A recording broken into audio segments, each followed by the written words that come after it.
This Dirt Talk podcast episode is with Peter Banks of the National Demolition Association. While Peter Banks has spent his entire career in the demolition industry, working anywhere from Boston to Detroit, he's now working on his biggest project yet, elevating the industry. Thanks to the National Demolition Association, or NDA, the industry has common safety standards, training, and new legitimate certifications. The NDA is an association we've worked with for a long time. They're doing incredible things for the demolition industry and the dirt world overall. They introduced me to Peter. Peter and I, a guy like this, I could talk to for days. He has stories for stories for stories with the amount of work he's been involved with over the years. But as I just briefly mentioned, he's now engaged with the NDA to elevate the next generation. They're rolling out these certification programs that I deeply believe in. We have no personal stake in what they're doing. I'm just a big believer in the NDA and these certification programs. So I had Peter out to talk a little bit about his background, talk about the NDA, and talk about what's coming down the road. So I hope you enjoy this conversation as much as I did, and let's get into it.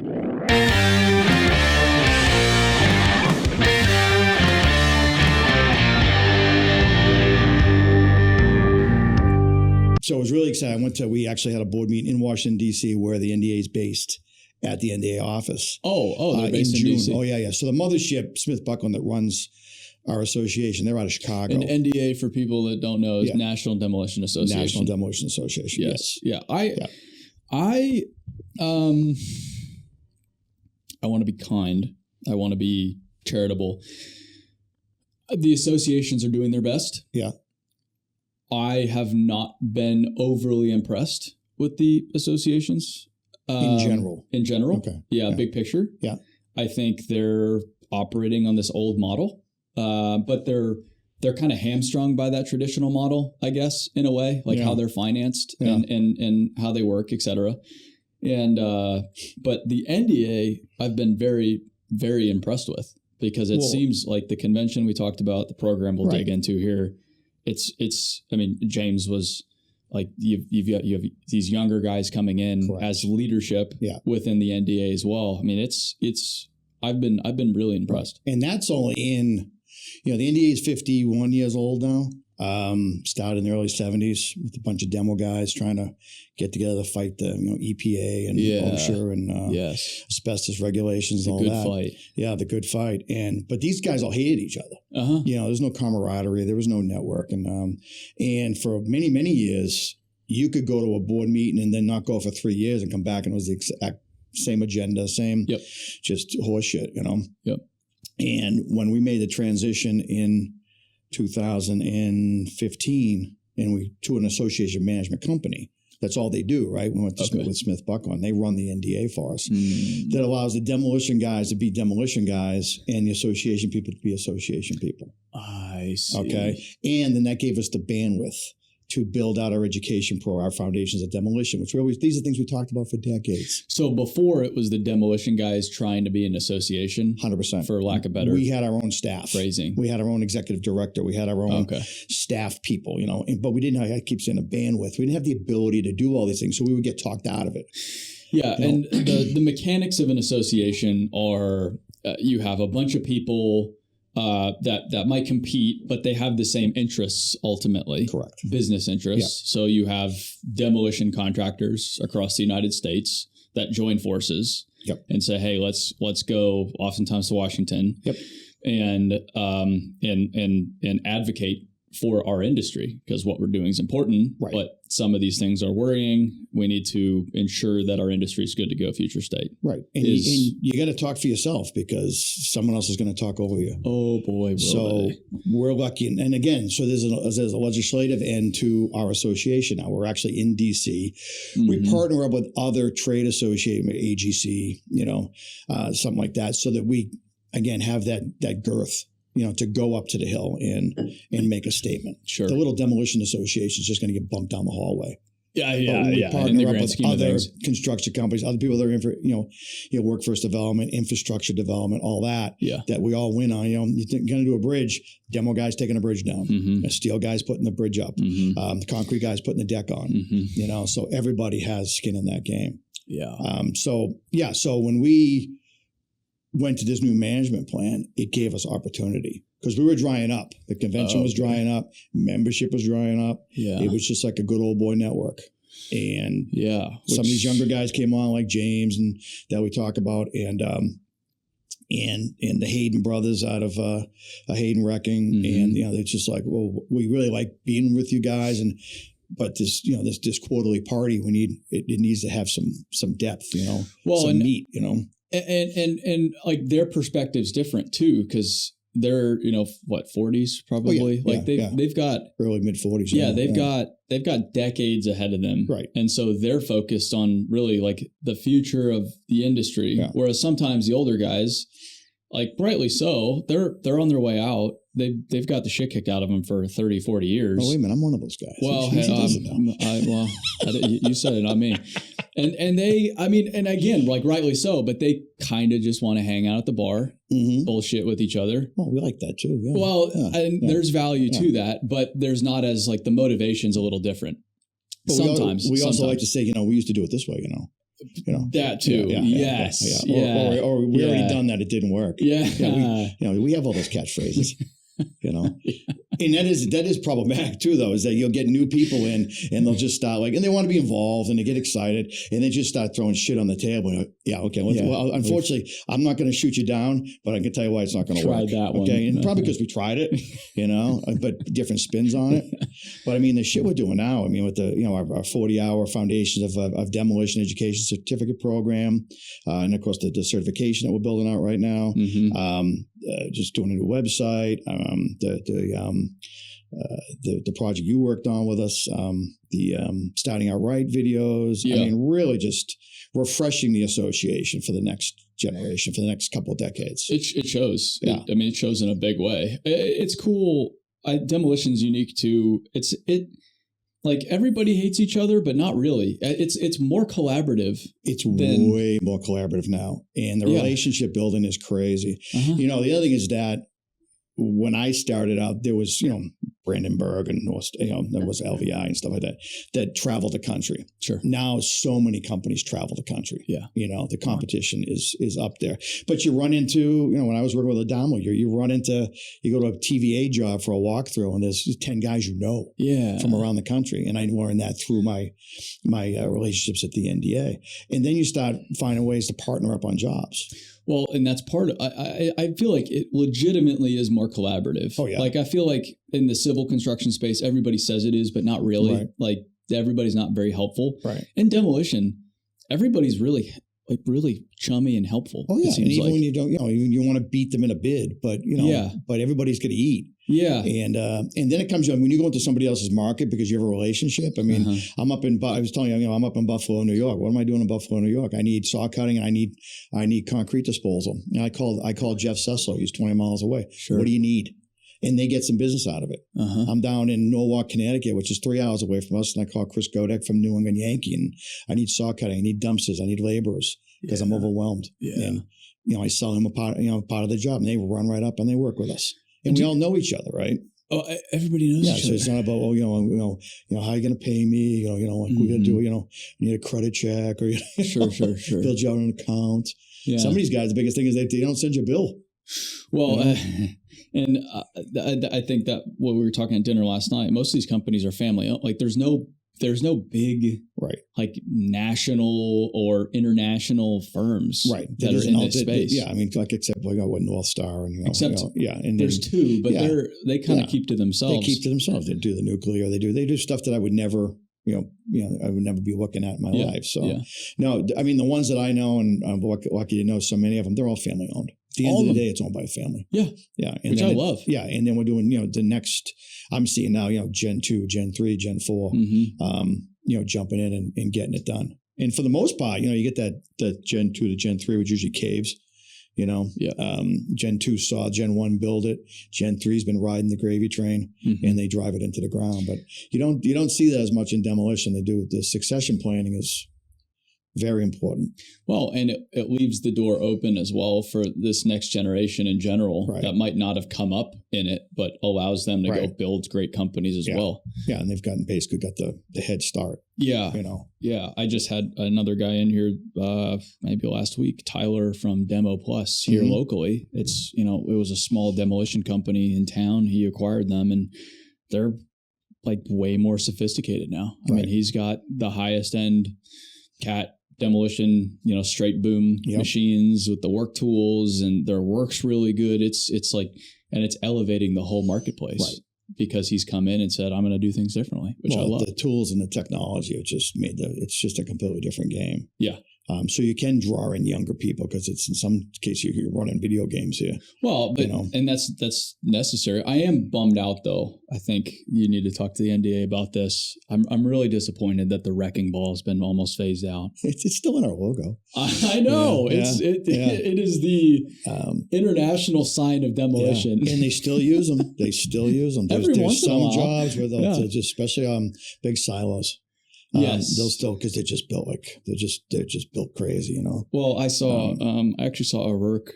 The only time I've ever seen one used was a Rourke up in Cincinnati. Yep, they were using in our building. Yeah, and there's a lot of skill involved in it as well. Like you'd think it's just you just whack it in and the whole thing falls over. Right, but you're dismantling the building with the wrecking ball. Right. And then you got to do it in such a way where you don't destroy the machine. Yes. Yeah. And it was really interesting. And unfortunately, it's usually an older machine, which you need an older operator who's run these things. I mean, I wouldn't know what to do when I got on one of those things, versus a hydraulic excavator. Yeah. But, if an outfit like O'Rourke's running a wrecking ball, they've determined that was the most efficient way to do it because they have all the iron. Well, I'm sure from a cost-effective standpoint, there's no way you can beat it. But. Plus the machine's paid for, and it's you're just beating on it all day long. But if they're using that, then they determined that was the most efficient way to take that down. I'm very pro wrecking ball. The biggest thing, I think the wrecking ball came out back in the day because when you talked about demolition, you're the guys who blow shit up. And blowing stuff up too. Blowing in your elevator statement. Aren't you the guys that blow shit up, right? and then the wrecking ball, and then so trying to legitimize the trade, we moved away from all that, but we still blow shit up. Yeah, and we still use wrecking balls. There's two images when people say demolition: a wrecking ball or Wile E. Coyote. Yeah, with the explosives. The Acme explosives. Acme explosives. 100%. Yeah, this will go well. And yet implosion is such a small part of the market. I mean, it's, up in the Boston area, you can't implode a building in Boston. Well, and I didn't know, there's only 5 guys that do it. Same guys. Same guy. Yep. Yes. Do you know Shannon? He's now at Vite. No. I forget what company he was with for a long time. Is that your phone buzzing? Yeah, it's me. You want to put that on if you can. I forgot his last name, but Vite acquired his blasting operation, and that's him and his wife Cindy. Two nicest people in the world. But he has blasting's quick. It's over in a few seconds. Oh, yeah. He has a 15-minute highlight reel of all the shit he's blown up over the years. And I had no idea how small it was, but he's like, there's about 5 of us in the entire United States. Icon. Yeah.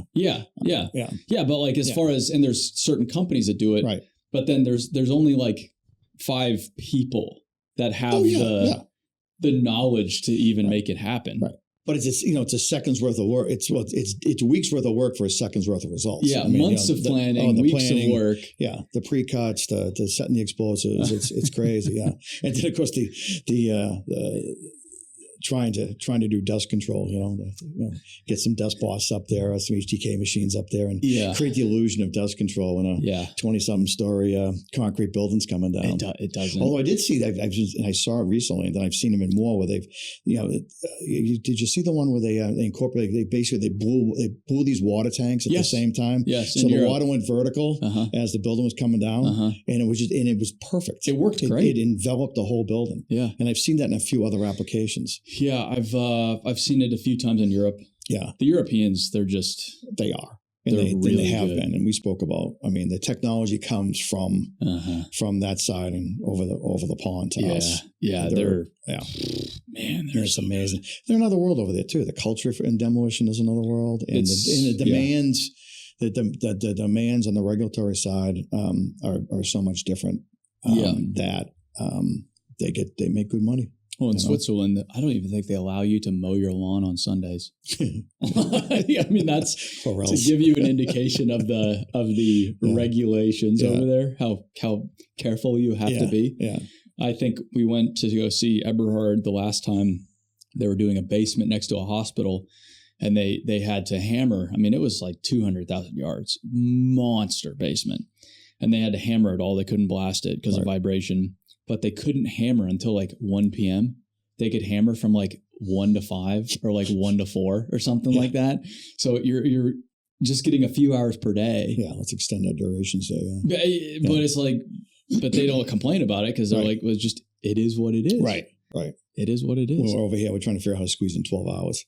Yeah. How do we do it? 14, 16? Yeah, I'm going to have to pay these guys for 8 hours. They're only working 4. How am I going to do that? Yeah, it's completely different. The market's different. The mentality is different. No, and I understand like the reality of economics. You can't just go take that stuff and put it here because the market doesn't allow for it. Right. But at the same time, I think it's inevitable that the market goes that way. But if you look at where we're at now, it has. It just takes that time. I mean, computer technology used to go from the West Coast to the East Coast. Now it's demolition goes in the opposite direction. Sure. And construction too. I mean, you think of the tools. I mean, the oil clip and the steel wrist guys and the attachments. Yeah. That are available now that we never had before. If you had a thumb on your bucket, you were doing good. Well, and the Europeans look at Americans with a thumb on the bucket, like we look at chimpanzees at the zoo. Oh, yeah. If you don't have a grab on look at these idiots. Yeah. If you don't have a grab on your machine, Yeah. But then you see them with a rotating grab and how they use it. I'm like, holy shit. Yeah, why doesn't everybody have one of those? That is just so much better. That took me a while too, But everything's expensive too, so it's just it's expensive. I get it. You got to make the investment. I get it. But in this market now, in this world that we live in now, anything you can do to wipe out labor, is profitable. Well, and that's their whole thing is they've it's they're more constrained on labor than we are. Right. And we can still find relatively inexpensive labor.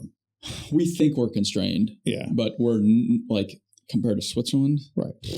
Like you want to talk constrained, that's constrained. Right. Yeah. They're not, they don't have the pool that we have. Yeah. But also I don't want anybody working like it's the 1800s either. We have the ability to get the right tools, train the right people, regardless of whether they were born here or they immigrated here, and give them a career.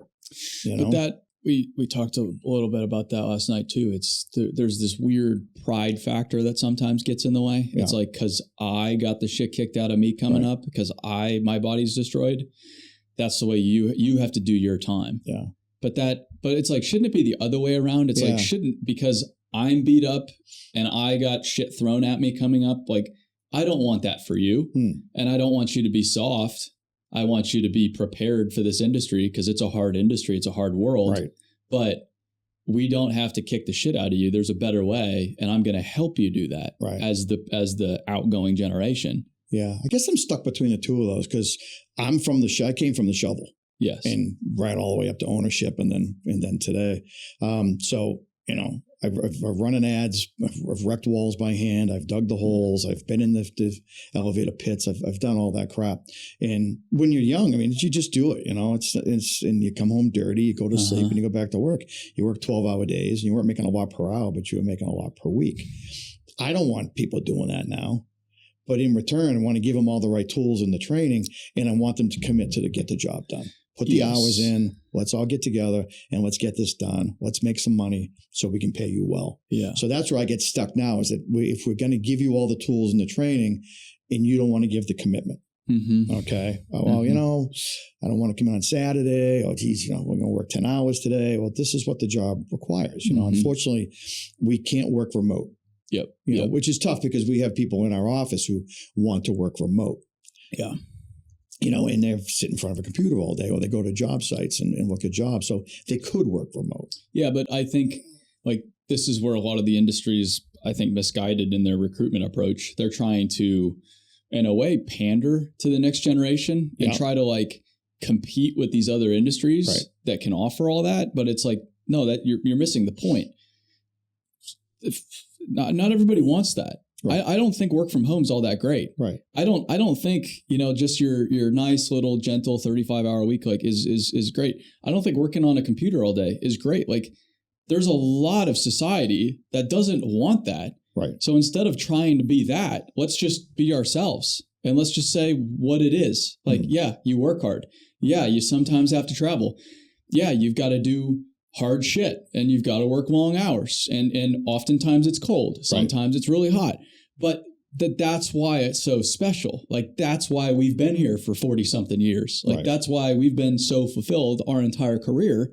And if you want fulfillment over your whole career, you can go over to corporate America and do nothing for 40 years. Right. Like not have any clue. Take a 3% raise every year and get 2 weeks vacation. Yeah. I mean, post 2020, a lot of people found out, most of them have not accepted it or admitted it, that they're completely irrelevant to society, which is, I mean, it is what it is. Yeah. Like demolition, construction, building things, they weren't wondering where the next job's coming from. Right. Because there's those people, they create the whole world around us. It was the only other world that was, besides the medical world, it was the only other world that was working during COVID.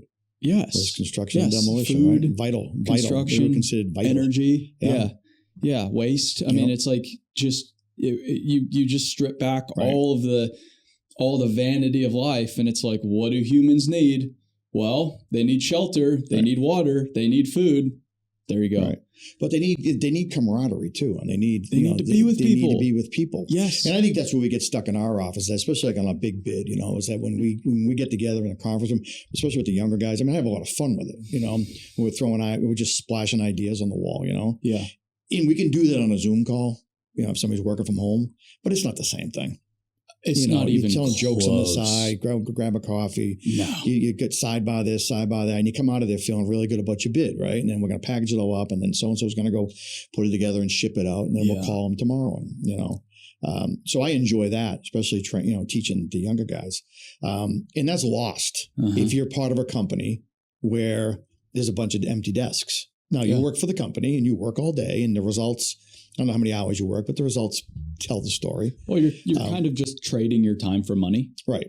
I mean, it's kind of what it is. I'm going to give you 40 hours. Right. I don't know what the 40 hours is, but I'm going to give it to you. You're going to give me a sum of money. A voucher in return. Yes, a voucher. And then I'm going to go, thank goodness it's Friday. Yeah. And lives, my Saturdays and Sundays happy. And I think we're getting more and more flexible on that. I mean, we have an estimated project manager. He was like a mile from the shop and had a baby, and he wanted to go on the Family Leave Act and be gone. And we talked to him. Said, you don't want to go on the Family Leave Act. Let's just build something out for you, where you can be home when the baby comes home and be home for a little while in the transition, and then come in a few days a week and then come back full time. Sure. And again, he would work from home. But again, he was a mile from the shop. He could have just come in. But you're afraid, I guess, when you have. I'm trying to remember when we had our first kid. See, when we had my son, I was sitting in my truck trying to sell a job. Sure. With my little portable phone. Yeah. 25 years ago. Yeah. And when my daughter was born, my wife changed her name when I went back out to my truck to make some calls when the baby was born. She changed her name because I ran out to the truck, Really? and then I was back to work the next day, and then she was home with the kids, and then we were lucky enough, never thought we'd wear, she was a dental hygienist at the time, and she worked one day a week, and I worked 1 million hours a week. Yep. And she was able to be with the kids. Mm-hmm. And I think that really pays off. I mean, my kids never went to daycare. Sure. Yeah. But I was at work, we were building a business and 100 hours a week, like so many other guys were. Yeah. And, or women were. And what's wrong with that, Oh, like a lot of people are still. Now that everything's more expensive. Yeah. And now if you got 3 kids in daycare, I mean, you're working to pay for daycare. Stay home. Do the math. And see, but this is where I think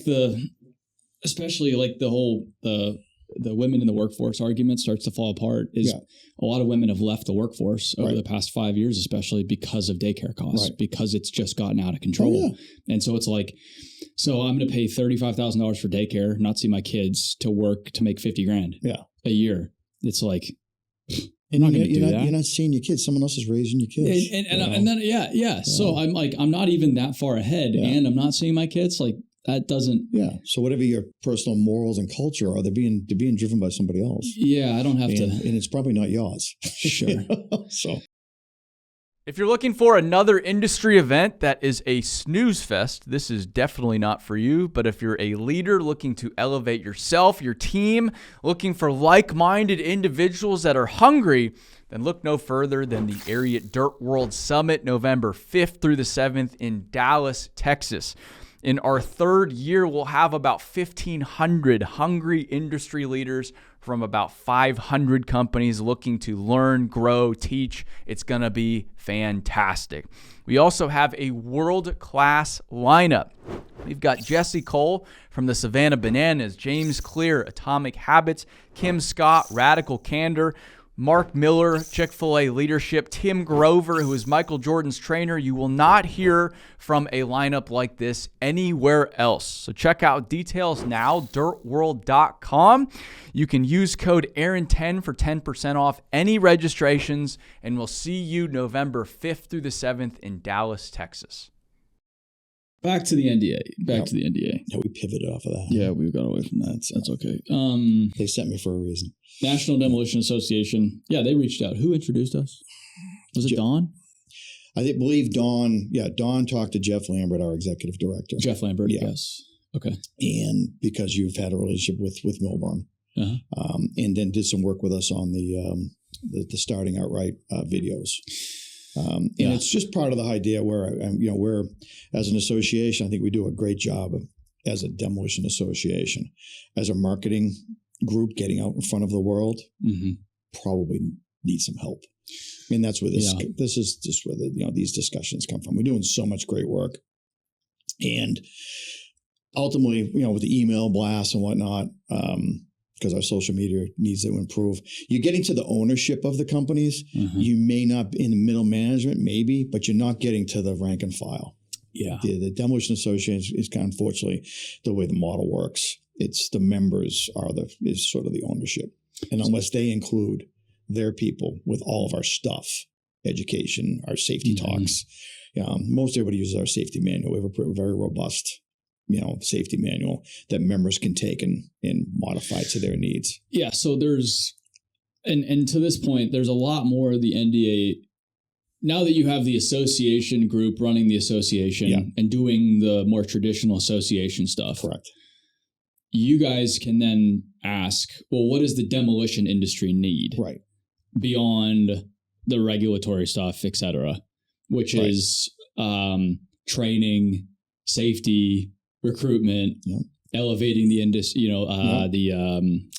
just the industry as a whole from a technology standpoint, elevating the industry from a brand and image standpoint. So that's all the stuff you guys are doing. That's everything that we're doing. Okay. And when so basically you use the membership as in the board and the committee members and all that. You use them as the content experts. Yeah. And then we allow the association management people to take that content and then build it out with us and deliver it. I see. So we can do it faster and we can do it better. Yes. But, luckily we have a lot demolition contractors in general, we know everything, right? So, we'll try to tell them, how to do it. But again, they don't know how to wreck a building. We don't know how to, build out a trade association, and how to build out training, how to build out education programs. So you've been part of the NDA for a long time? 25 years. Yeah. 25 years. Yeah. Where did you all start in this new venture? As you bring on the association group, you have this bandwidth. Right. What was the lowest hanging fruit? In 2015, Jeff Croker from Croker Demolition out of Fresno, he was president. Okay. And at that time, our executive director was getting ready to retire. And so he was helping us decide on what direction to take the association. Do we continue to manage it ourselves, bring in a new executive director and add some people, or do we go out and interview association management firms? And at the time, we didn't even know us demo guys, we didn't even know that existed. We thought everybody had their own people running their association. So we went out. It's about 5 of us driving around. We Philadelphia, New York, down in Florida, just going out meeting different firms and getting their pitches and how they see our association and whatnot. Smith Buckham was the biggest, the best, and we ended up going with them just because it made sense. Do they do others in the construction industry? They do crane. Big with the crane people. But then really not a lot. Okay. Home builders too. Home builders. Yeah. Because our executive director, he came from home builders. But again, they had what we didn't have, and they had the ability to get the brand out there, to help us do all the things that we wanted to do over the years that we weren't accomplishing well, which was the demolition specific education, demolition specific safety.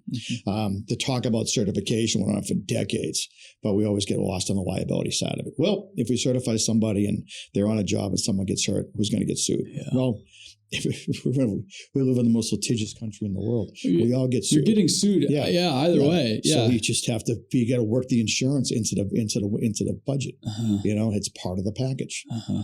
So once you get over those milestones and you stop getting talked out of stuff, you've realized you can do anything. So with demolition specific safety, what is some of the stuff you have to? Where do you even start on that? Well, so you think on the environmental side, right? Is awareness of PCBs and asbestos and other chemicals and whatnot. So whether it's have an awareness class, so you don't have to be an expert in environmental, but you have to have an awareness of it, right? Sure. And then know who to call. Yeah, who are we bringing in on this? If you think about the specific PPE, and then think about, and again, like in heavy construction, they're working around the equipment. A lot of the work we're doing is burning at high elevations, hot work, hot work of 80, 90, 100-foot boom lifts. Odd terrain, right? No two jobs are the same. So these are a lot of the things that we deal with, that we have to focus on. That could be other training be more generic. Well, and I think the magic. Any demolition site is exciting for me. Yeah. I love them all equally. Like there's cooler ones, ones where you're taking a bridge down in 48 hours. Yep. That's pretty, that's as cool as it gets. You like iron and there's 20 excavators sitting there. Yeah. Well, but I appreciate the coordination, and that's like, you don't have to think about money as much. Right. It's more so just get it done, and whatever the cost is, the cost is. It's usually good money. Those jobs they do well. Yeah, but it's you don't like. Yeah, you're not optimizing for economics. You're optimizing for time. Correct. So I love those, but any demolition job's cool because when you're building something, they give you a set of plans, and there's creativity in how you build it. But not really. Right. Everybody kind of builds it the same way, same path. Right. And you're building the exact same product. And they want it, the engineers want it done in XYZ way. Whereas demolition, they give you like a photograph of a building or like, a GPS coordinates. They'll give you the original build plans of the building. Yeah. And I'm oversimplifying, but they point to something and they say, make it disappear. Right. And that's that. And you have to figure out how to make it disappear competitively. And yes, and then the estimators come up, the estimating team and the PM team, they come up with a concept so that you can put a price on it, right? But when you get to the field, the guys in the field, they do the work, and then all of a sudden they come up with a whole different idea. Well, and you can pop something open, right? And there's twice as much steel within something as you thought there was, or as the plan said there was. Which could be a good thing. Which could be a good thing. If the scrap market's going strong. Or it could be a bad thing. Or it could be a bad thing. Or if you did done quick and you only you finally got awarded that power plant and steel went down the toilet. Yep. But that's, we talked about this on the phone. It was just that's why demolition is still the most exciting trade out there, because it's the creativity. Yeah. They have to get it done. What are we going to use? How are we going to do this? Or if you miss, how are you going to save yourself? Well, and I feel like you guys have this this ability to be creative too. Yeah.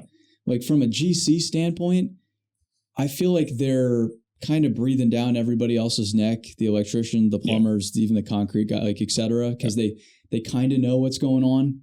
but I feel like demolition still is a little bit of witchcraft involved in it. They'll stay out of it. And a lot of times they'll stay out of your way because they're afraid of you. Yeah. Yeah, they'll stay out of your way, which then gives you this greater creative freedom that is not in any other trade. Right. Yeah, they just want you to maintain the schedule and get out. I mean, for most contract GCs and whatnot, demolition is just in the way.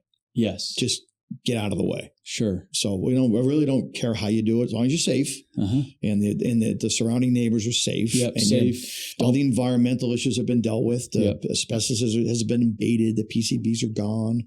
The universal waste is cleaned out. And now you're going to take this building down, and just get out of my way.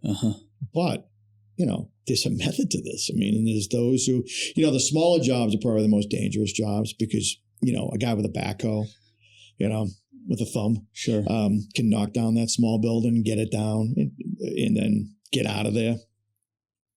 It's the bigger jobs, zero lot line jobs in an urban environment. That are dangerous and they require planning. Like you talk about bridges, right? You got to get this bridge down in 48 hours. Well, I guarantee you there's a month's worth of work ahead of that, planning this job out. And it probably took a week to mobilize all the equipment to the site. And it took a week to break everything down from the site to do what looked like, a superfluous project. The bridge was there, now it's gone. Sure. But, it took a ton of money and planning and brain power to get it so you could do that job in 48 hours and return a usable road. So that's, I remember we did one and it was 24/7 for 3 days. We were doing 3 bridges outside Detroit and we had catering trucks coming down on the road to feed the guys. We weren't stopping. We couldn't put the porta johns down on the highway to take care of the guys because we couldn't stop. And we delivered that job, like 12 hours ahead of schedule. Yeah. That kind of stuff, I almost view like anything with equipment, it can be dangerous, but the real dangerous stuff is, like you said, the smaller, more intricate, selective type work. Yeah. When there's the floor openings, the hot work overhead, like you almost forget that how heavy some of this stuff is and how precarious some of the stuff is. I mean that, and it's tight. You can't. There's not an escape route. And it's just people. You're not in a cab or anything like that. When you're in the cab of a machine, you're at least somewhat protected. Yeah. But when you're just a guy in a torch, there's a lot that can go wrong. The interior demolition work on an individual basis is probably the most dangerous because you're going to have the back end, the soft tissue injuries, which kills you in the workers' comp world. Yeah. The hand injuries, ripping down metal studs and you cut your hand because you didn't have your gloves on. You get something in your eye because you didn't have your safety glasses on. Sure. Again, you're working, like you say, you're working at height in a lift and you don't have your harness on. You burn yourself or you burn somewhere below you, or you're running diesel machines, fumes in the building with your scrubbers on. And, you're fine at grade, but the guy in the lift cutting 30 feet above you is passed out. So the interior work's the more dangerous work, which it seems like the clumsier of the work, but there's a ton of that work, But again, we've got smaller machines that are battery operated with little shears on them. We have the Sherpers and all the battery operated equipment that we can have for skid steers and mini excavators and all the battery operated hand tools and demo tools that all the trades are putting out right now that we're getting rid of extension cords. We're getting rid of ladders, every job's got 119 foot scissor lifts on it, right? So we're making it safer for the guys and we're making the trade more interesting for the guys. You don't have to be covered in shit all day long. Sure. To go home at night to get paid. Yeah, those the little Brocks. The Brocks. Everyone's getting the Brock. We used to take those things down with an electric jackhammer or a rivet buster off a 185 compressor and walk the stairs down. Now it's a guy with a Brock. Sure. Then he's loading, and then the guy below him's loading up with a battery operated skid steer, taking it out to a dumpster, So those guys are working all day and they're getting a ton of work done. It used to be 6 or 7 guys, but they're not killing themselves, Yeah. And you're reducing your risk. Yeah. So your comp, your EMR, your OSHA reportables, all that stuff goes down. So now it's not only about people safety, it's about profit. What's the deal with asbestos? Why? Like it just won't die. Well, yeah. What happened there? That was probably one of the biggest whoopsies But asbestos was the greatest thing since sliced. If you Ever. could use it today, you'd still have it. Well, and that's where it's like, did they know about this as they But were we still doing have. it? There was a building I got involved not that long ago. It was built in 2007, and gotten it out, and we found asbestos in it. It was built in 2007, and it was products from China were in the building, and they still use asbestos overseas. Yeah. And so you still have to test. So it used to be like if it was out of the, what the date was, the late 70s, early 80s, where they banned it. Asbestos, though, it's naturally occurring. Correct. You pull it out of the ground. Yeah. And they put it into basically everything we built for decades. Yeah, everything but your Wheaties. Yeah, it was awesome. It did everything. It insulated. Yeah, it's fire retardant. Yeah, it's soundproof. It was the greatest thing since sliced bread. So it's this magic building material that then turned out to be super bad when you inhale it. Yeah, in bulk. In bulk. Yes. I think it has been made out to be this boogeyman. It's not. Yeah, and I'll get in trouble for that. But I've never been a big fan of the abatement world. So, but it's you got to do it, right? It's the law. And so what you do is you build out. You have a space. You have to take up the floor tile because the floor tile has asbestos in it, or the mastic, and the floor's got asbestos in it. And you have to encapsulate the space in 6 mil. Poly, and everybody's in their suits and their PPE and whatnot. And you go in, you take out this material, and then you wrap it all up in a couple of layers of 6 mil poly. Yeah. You put it in a dumpster. Plastic. That's plastic. Yeah. And then you put it in 6 mil being a thickness, and then you put it in a 30-yard dumpster that's lined with a 10 mil thick poly plastic, and then you take it to a landfill that's certified to take asbestos. And you dump it, and then a track machine goes over it and crushes it all up and rips the plastic up. Sure. And then you put daily cover over it, right? Yep. Now the asbestos is naturally occurring, right? But it's not going back to the earth because it's wrapped in plastic that will never decompose. And this is how we deal with this. Yeah. And it's a huge business. Yeah. And it just won't go away. I don't think it'll ever go away. It's amazing. It is amazing. Yeah, but that's really like when it comes to any kind of demolition nowadays, that is the first step is you have to do an assessment. You have to do a survey. Survey to figure out what asbestos is there. And then you have to do the abatement to remove the asbestos material before you can then do the demolition. Correct. So basically the building's clean. Yeah. And then, maybe you got to look for PCBs and caulking, PCBs and paint, sealants and all that. And then you get your universal waste with your fluorescent light bulbs and your mercury switches and your, your exit signs and your thermostats and all that, and package all that up because, and ultimately it all ends up in the same spot. But and it's a huge expense. And that's probably a majority of the time for the demolition project. The total demolition portion of the job, it doesn't take very long. Right. You get a abatement could take months. Yes. And then you could have the building gone in a couple of weeks. Yeah. But again, there's very little that you can do in abatement that's mechanized.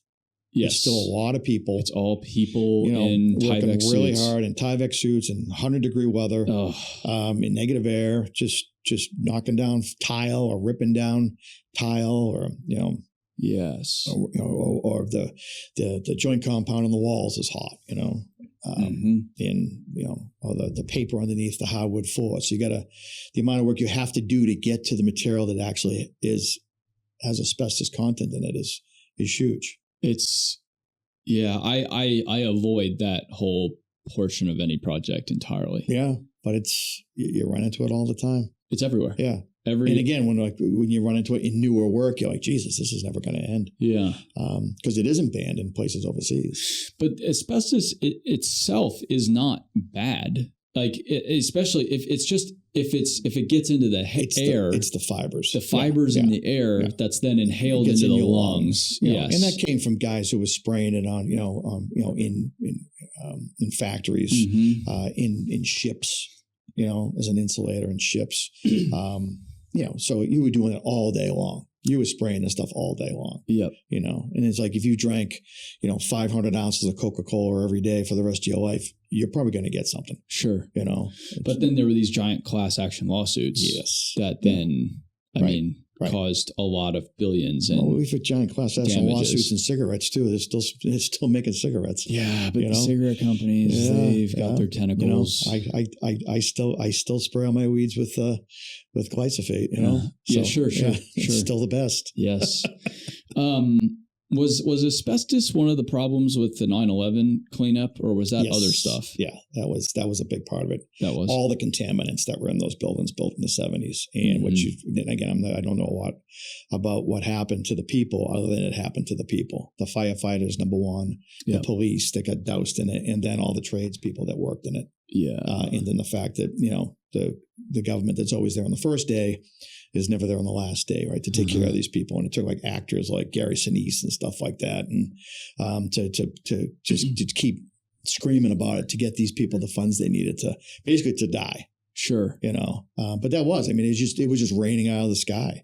And you saw the pictures of the people just covered. They were white with layers of dust on them. Yeah. Whatever the contaminants were. Well, and you waded through that thing for weeks and weeks and weeks. But it turned into maybe the biggest demolition project in modern history in the United States. Oh, had to have been, yeah. Yeah, when you just the quantity of material they had to remove. And then all the demolition contractors and everybody else that jumped in to help, and they got the shit end of the stick on that too. They didn't get paid, or they didn't get paid enough, or their equipment got destroyed or contaminated. Yeah, and the guys got sick over time, and it's like, why did we?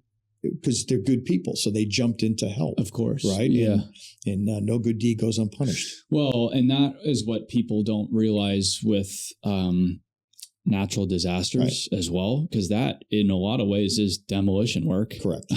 Yeah, that's what it is. You've got to, no matter the disaster, if it's fire, if it's flood, if it's hurricane, tornado, it becomes a demolition problem. But everybody jumps in to help. And it's the worst thing you can do in a lot of ways. Right. Because eventually you got to pay your people and you got to get paid. Yes. And now you're dealing with the government, you're dealing with the insurance companies. And in very few cases do you come out whole. Well, and it can come back to bite you in what did you just do? 100%. You did that? Yeah. You're liable for that now. Oh, that's damaged over there. Yeah. Well, you were there. So that's your liability. And you could have had nothing to do with it, but you were there. You can't prove that you didn't damage it. And now... Right. Think of what's going on in the Palisades, where they're barely even getting houses out of the ground there because of they told you on TV that they were going to get rid of all these regulations and make it easy to get permitting. They didn't. No. And they've made it impossible for people to build their homes back. And the insurance companies aren't paying, and the whatever money they've collected just gets dispersed. It has nothing to do with what's going on in the Palisades. Yeah, And again, from my end on natural disasters, it's the individual people with their individual dollars that usually help the most. The government is really fast, really short. They have a short attention span, and off they go. Well, and they're pretty good in some cases. Like I just talked to Alan Guy, who did a majority of the Altadena cleanup with his company. They're really good at responding to a cleanup effort like that. Yeah. But then the whole rebuilding, who knows? Right. Who knows? I mean, getting in Maui, most of the people building houses out there don't have permits. Right. They're just building their houses. They can't get a building permit. And it's way after the disaster. And they're held up because of a building permit. Right. What are you talking about? But to go back to the demolition point, even with these disasters of any kind, scale, they're demolition projects at the end of the day. It's removing debris to then enable the building of new structures. And a lot of that's localized. So on the national end with the association, while we've done stuff with Army Corps of Engineers and FEMA and whatnot, it's a lot of that's localized. It'll be the local fire chief who has experience with certain demolition companies, and they'll get the call. Yeah, I'll see demolition companies. I'll see them. What I mostly see is a burned building. Yeah. Or something along those lines, a hazard type. It's got a brick building, and it's going to cave. Yeah. So we got to get a machine there. We got to get it in, or there's these hot spots. We got to get this thing opened up. Sure. So there'll be a local guy who's got who A, can mobilize fast, and B's got a relationship with probably the local building authority or the local fire chief. Yeah. And there's, you'll see their machines. I mean, if it's in Providence, whose machine is going to be over there, right? I do know. Yeah. So it's that same idea, but they can put a machine on a trailer and have it there. And you call me now, and I'm there in an hour. Yeah, because they need to get there for the hotspots, like you said. While the fire department's still there, they're going to sift through the material while the fire department. We have a 5-story mill building, and you got a 12-inch thick brick wall that's about 5 stories. And it's about to lay into a neighborhood. Mm-hmm. So we got to get that thing on the ground. Yeah, But again, who's paying you? Sure. So you mobilize your machine, you get there, you do all the best of intentions, and then the insurance company wants to tell you that it wasn't worth $50,000. It's really worth $25,000. Yeah. And why did I do it? Yeah. Because it is a business. It's a business. I mean, you're using demolition machines. When you think about the pool book value machines and whatnot, demolition machines get eaten up. Yeah. You can have a 345 excavator digging foundation holes for 25 years. That demo excavator ain't working for 25 years. Well, demolition is really interesting too, because the revenues are much smaller than like a site work contractor and much smaller than a GC. Mm-hmm. Because on site work, a big chunk of the overall contract is the materials. Right. Whereas in demolition, you don't have materials. So you just have equipment, you just have labor. Maybe disposal costs. Well, disposal is big. Disposal, depending on where you are in the market. I mean, in the East Coast, up where we are, Northeast, I mean, disposal could be 48 to 50% of the job. I mean, you almost get to the point, if you figure you do disposal, just add 50%. What is it per ton up there? We're running at, like 175 a ton. And then you go to Michigan, it's 35 a ton. Yeah, Arizona. Arizona. Like I mean, 20, 30 bucks. In Michigan, you don't even pay to dump concrete. We could be tipping for, concrete with rebar. Might be $35 a ton. Wow. Plus trucking. You're paying that. Yeah. Ooh. Right. Now that's everybody's paying it. Sure. We don't have, and we crush it and we use it for, for recycle road base, whatnot, but it can't have any brick in it. Mm-hmm. We have a lot of brick. Mm-hmm. In the Midwest, they need the concrete because they don't have, with the sands they don't have the aggregate. We're Massachusetts, New Hampshire, Rhode Island, Maine. We're sitting on a rock. Yeah, rock's no problem. We get nothing but rock. So you don't necessarily need the recycled material unless it's deemed because it's a project that has a lead.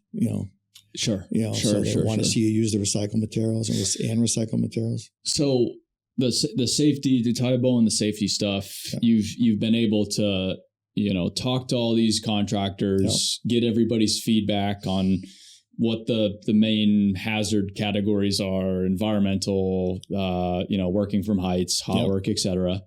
And then you've built out a safety curriculum that each of these companies can leverage, right? Because it's all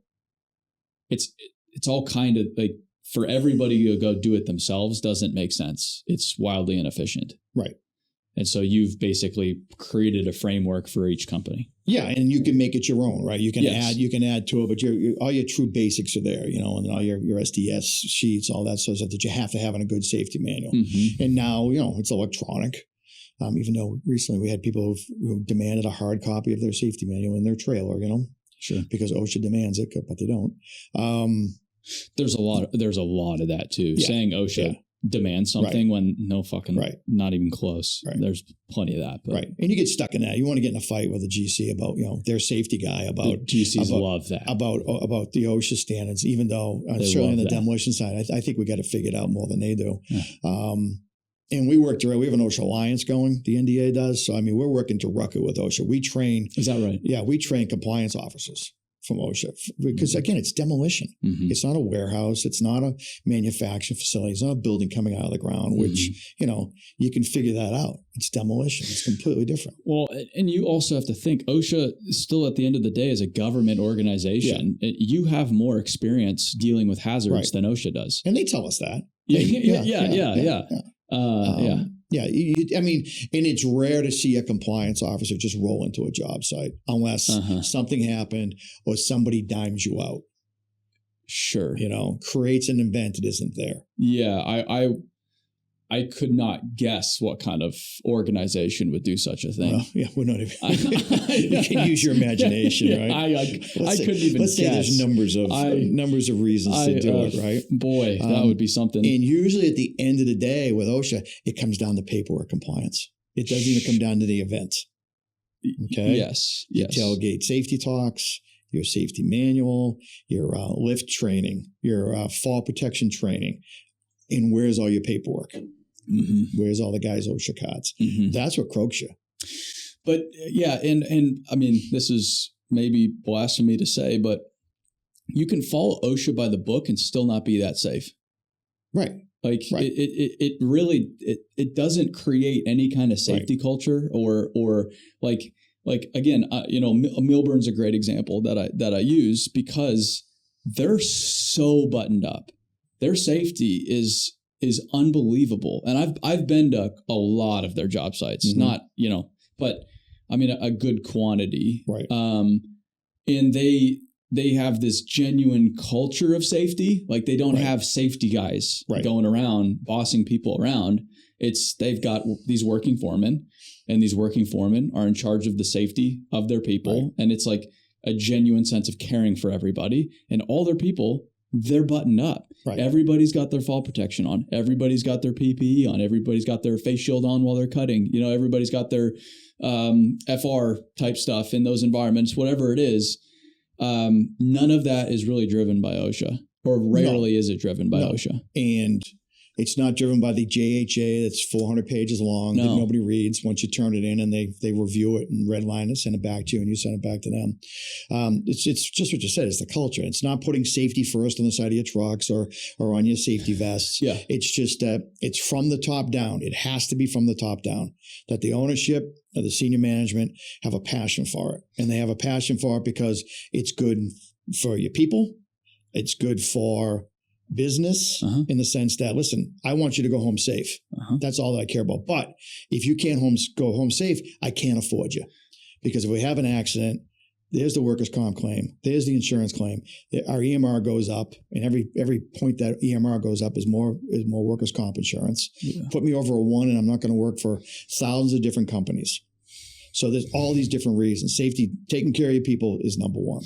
And you have to really I was with a friend this past weekend, and he's just talked about how at his age in his business, if someone was to get hurt bad on one of his jobs, he wouldn't know what to do because he couldn't live with himself. And so this is where I think people are just wildly misguided too.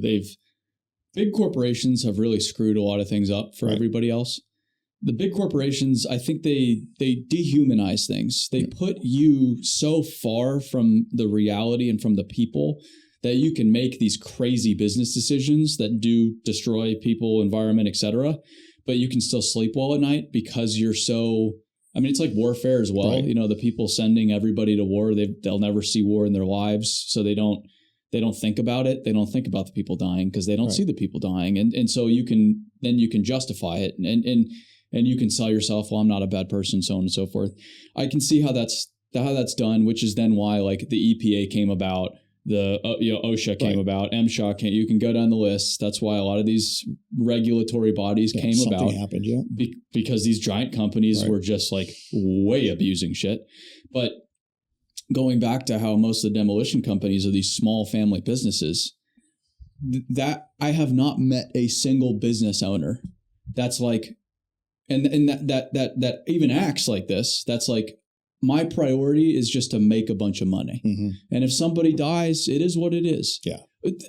I've never met somebody that's even on that, even remotely close to that planet. That's because that's somebody that you'd never want to talk to. But they don't They don't even exist from they might exist. For the most part, they don't. There's always somebody out there that wants to make the fast buck because this copper's going for $5 a pound. Sure.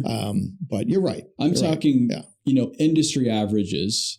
All of the people we've talked about, they would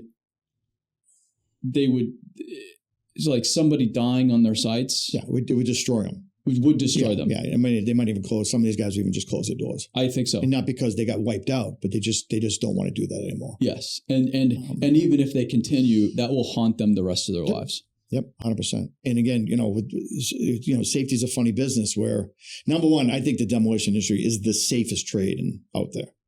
I would actually it just agree. is because it's the first thing you talk about and it's the last thing you talk about every day is safety. Mm-hmm. And being in the concrete business these days, concrete guys don't want to be the safest guys in the world.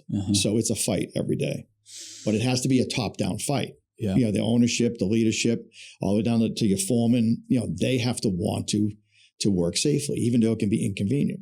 And then safety's funny with general contractors, especially small general contractors. Safety has a financial pain point. We're all about safety till it costs money. And we had a project last year where we're building these 30-foot high concrete foundation walls, and the sheeting content, they did vertical steel sheeting behind to hold the hillside back. We're building this building, and they stopped the sheeting. And then when when we started putting the walls up and they stopped the sheeting because it was this steep slope, our guys can be locked behind this wall. And it was it wasn't even close to like a 1-to-1 or anything. And it was very sandy material. And then we start talking about, this is going to have to happen, or that's going to have to happen to make our guys safe. And the GC just didn't want to listen to it. I said, we're talking about safety here, and they just like, well, there's got to be a better way, or you should have thought about this when you bid the job. I said, yeah, we thought about the sheeting guy sheeting the job, and so that happens a lot. Yeah. With the smaller operations. I mean, think about the big GC houses, probably not as much, but the small to medium guys, safety has a price point. I see it around town with the small to medium GCs. It's like, oh yeah, you guys, your fence says safety is the most important thing, but I can look at the shit hanging from the 3rd-story balcony that could fall at any moment onto somebody and say, well, I don't know if that's priority. Yeah. And even just the cleanliness of their sites. Some of these sites look like shit. Sites, so that's two things there. That there's a cost to that, meaning that you're inefficient in dealing with your materials, and B, there's a trip and fall issue there. Yes. Yes. So and then a lot of that comes down to a lot of these guys are so busy, and a supervisor is basically just a babysitter. May not be an experienced builder. Oh, it's probably a kid out of school. Could be a kid out of school. Could be an old guy getting ready to retire, and he don't give a shit. He's had enough. Yeah. He's tired of you telling you put your freaking hard hat back on, put your safety glasses back on, wear your gloves. Why are you wearing shorts? And then I see it when I walk on a job site. I look at the other trades, and I'm like, how are we getting away with this? Then I'm yelling at our guys. But you watch the other trades work, like, boy, why? But that demolition, I'm always thinking about safety because we're in different environments. Right. I've been in a variety of dangerous environments than most at this point, even at 30. Demolition sites are where I think about safety the most by a mile, because it is legitimately dangerous. Right. And now, is an earth moving operation, can it be dangerous? Yes, but I mean, if you just maintain common sense, it's pretty predictable. Like, and you're probably the only trade, especially a big earth, you're probably the only trade on the site at that time. It's wide open. Yeah. You know where the trucks are going. A dozer is just going to go this way or that way. Right. Like there's a predictability to it. Whereas demolition, and especially when the environment, it just restricts you where you are. Even just that alone, you can't. There's no escape route. Yeah. If something does go wrong. And especially in occupied buildings where you might be doing a demolition project where a third of the building's coming down, or you're renovating a third of the building, and there's people working on the other side of that temporary partition. Yes. Yeah. Yes. And then you start thinking about fumes, and there was a job recently in Mass where they were gutting out. It was a split building, single-story building. Half the building was a daycare. The other building, they were putting a restaurant in it, and they're in there saw cutting and digging with diesel machines. And they had to take eight little kids to the hospital. And nobody thought about that. Nobody made that a priority. Yeah. Safety, right? I mean, we look at the site and go, what's the biggest issue right now? Little kids next door. But this is, again, why I admire the demolition industry, because I do feel like because of the environment and how dangerous it is, you have a lot of contractors prioritizing the safety thing, which I think is the right approach. Like, I feel like the best approach to safety is that safety is your responsibility. Right. It's not, if you turn it's no different than parenting. And I don't know why it's so hard for people to understand this, but through school and through high school, you've got the kids, their parents are telling them what to do their whole time. And then they get into college when the parents aren't around. They go fucking nuts. Right. A lot of them, I just watch them just self-destruct. Good kids, great parents, Everybody's fine. They just implode when the supervision's not there, because everything, their like critical thinking and their ability to care for themselves, et cetera, has been outsourced their entire lives. So they don't know how to do that. And they've been fooled into thinking somebody else does things for them. And now that structure is not there, they don't know what to do. Safety is the exact same thing. I mean, and that's where I think a lot of these big corporations approach it in the totally wrong way. That is like just force it down everybody's throats, treat everybody like children, because then that puts you into a position where you're fooled into thinking somebody else is in charge of your safety. Like me as a demolition company, I would never want to be trusting the GC, even if they're a great GC. I'm never going to put my crew's safety in the hands of a GC. That's my responsibility as a business. Or if I'm a foreman, that's not the superintendent or safety guy's responsibility. These people are my responsibility, and I'm my responsibility. Like my safety is my responsibility. I'm not giving that to a safety guy. Fuck you. You could be the best safety guy in the world, the nicest guy in the world, the most caring, educated, whatever. I'm not giving it to you. It's my responsibility. And that's when you create legitimate safety and caring. Well, yeah, that's that culture. But it's top down. It's got to be, it has to start from the top. It can't be like, this is our mantra. It's in our, it's in our values. And, we preach safety because it looks good on a website. It's got to come down from the top, and it has to be every day. Yes. And when it is, then it's muscle memory. This is how we operate. And when you hire on some new people and they have some bad habits, they either have to understand why you operate the way you operate, or they have to move on. Yep. You don't want them, because they could hurt one of your people. Yeah, that understands why they're there. There's nothing we do that you risk somebody's life for, which is what kills me.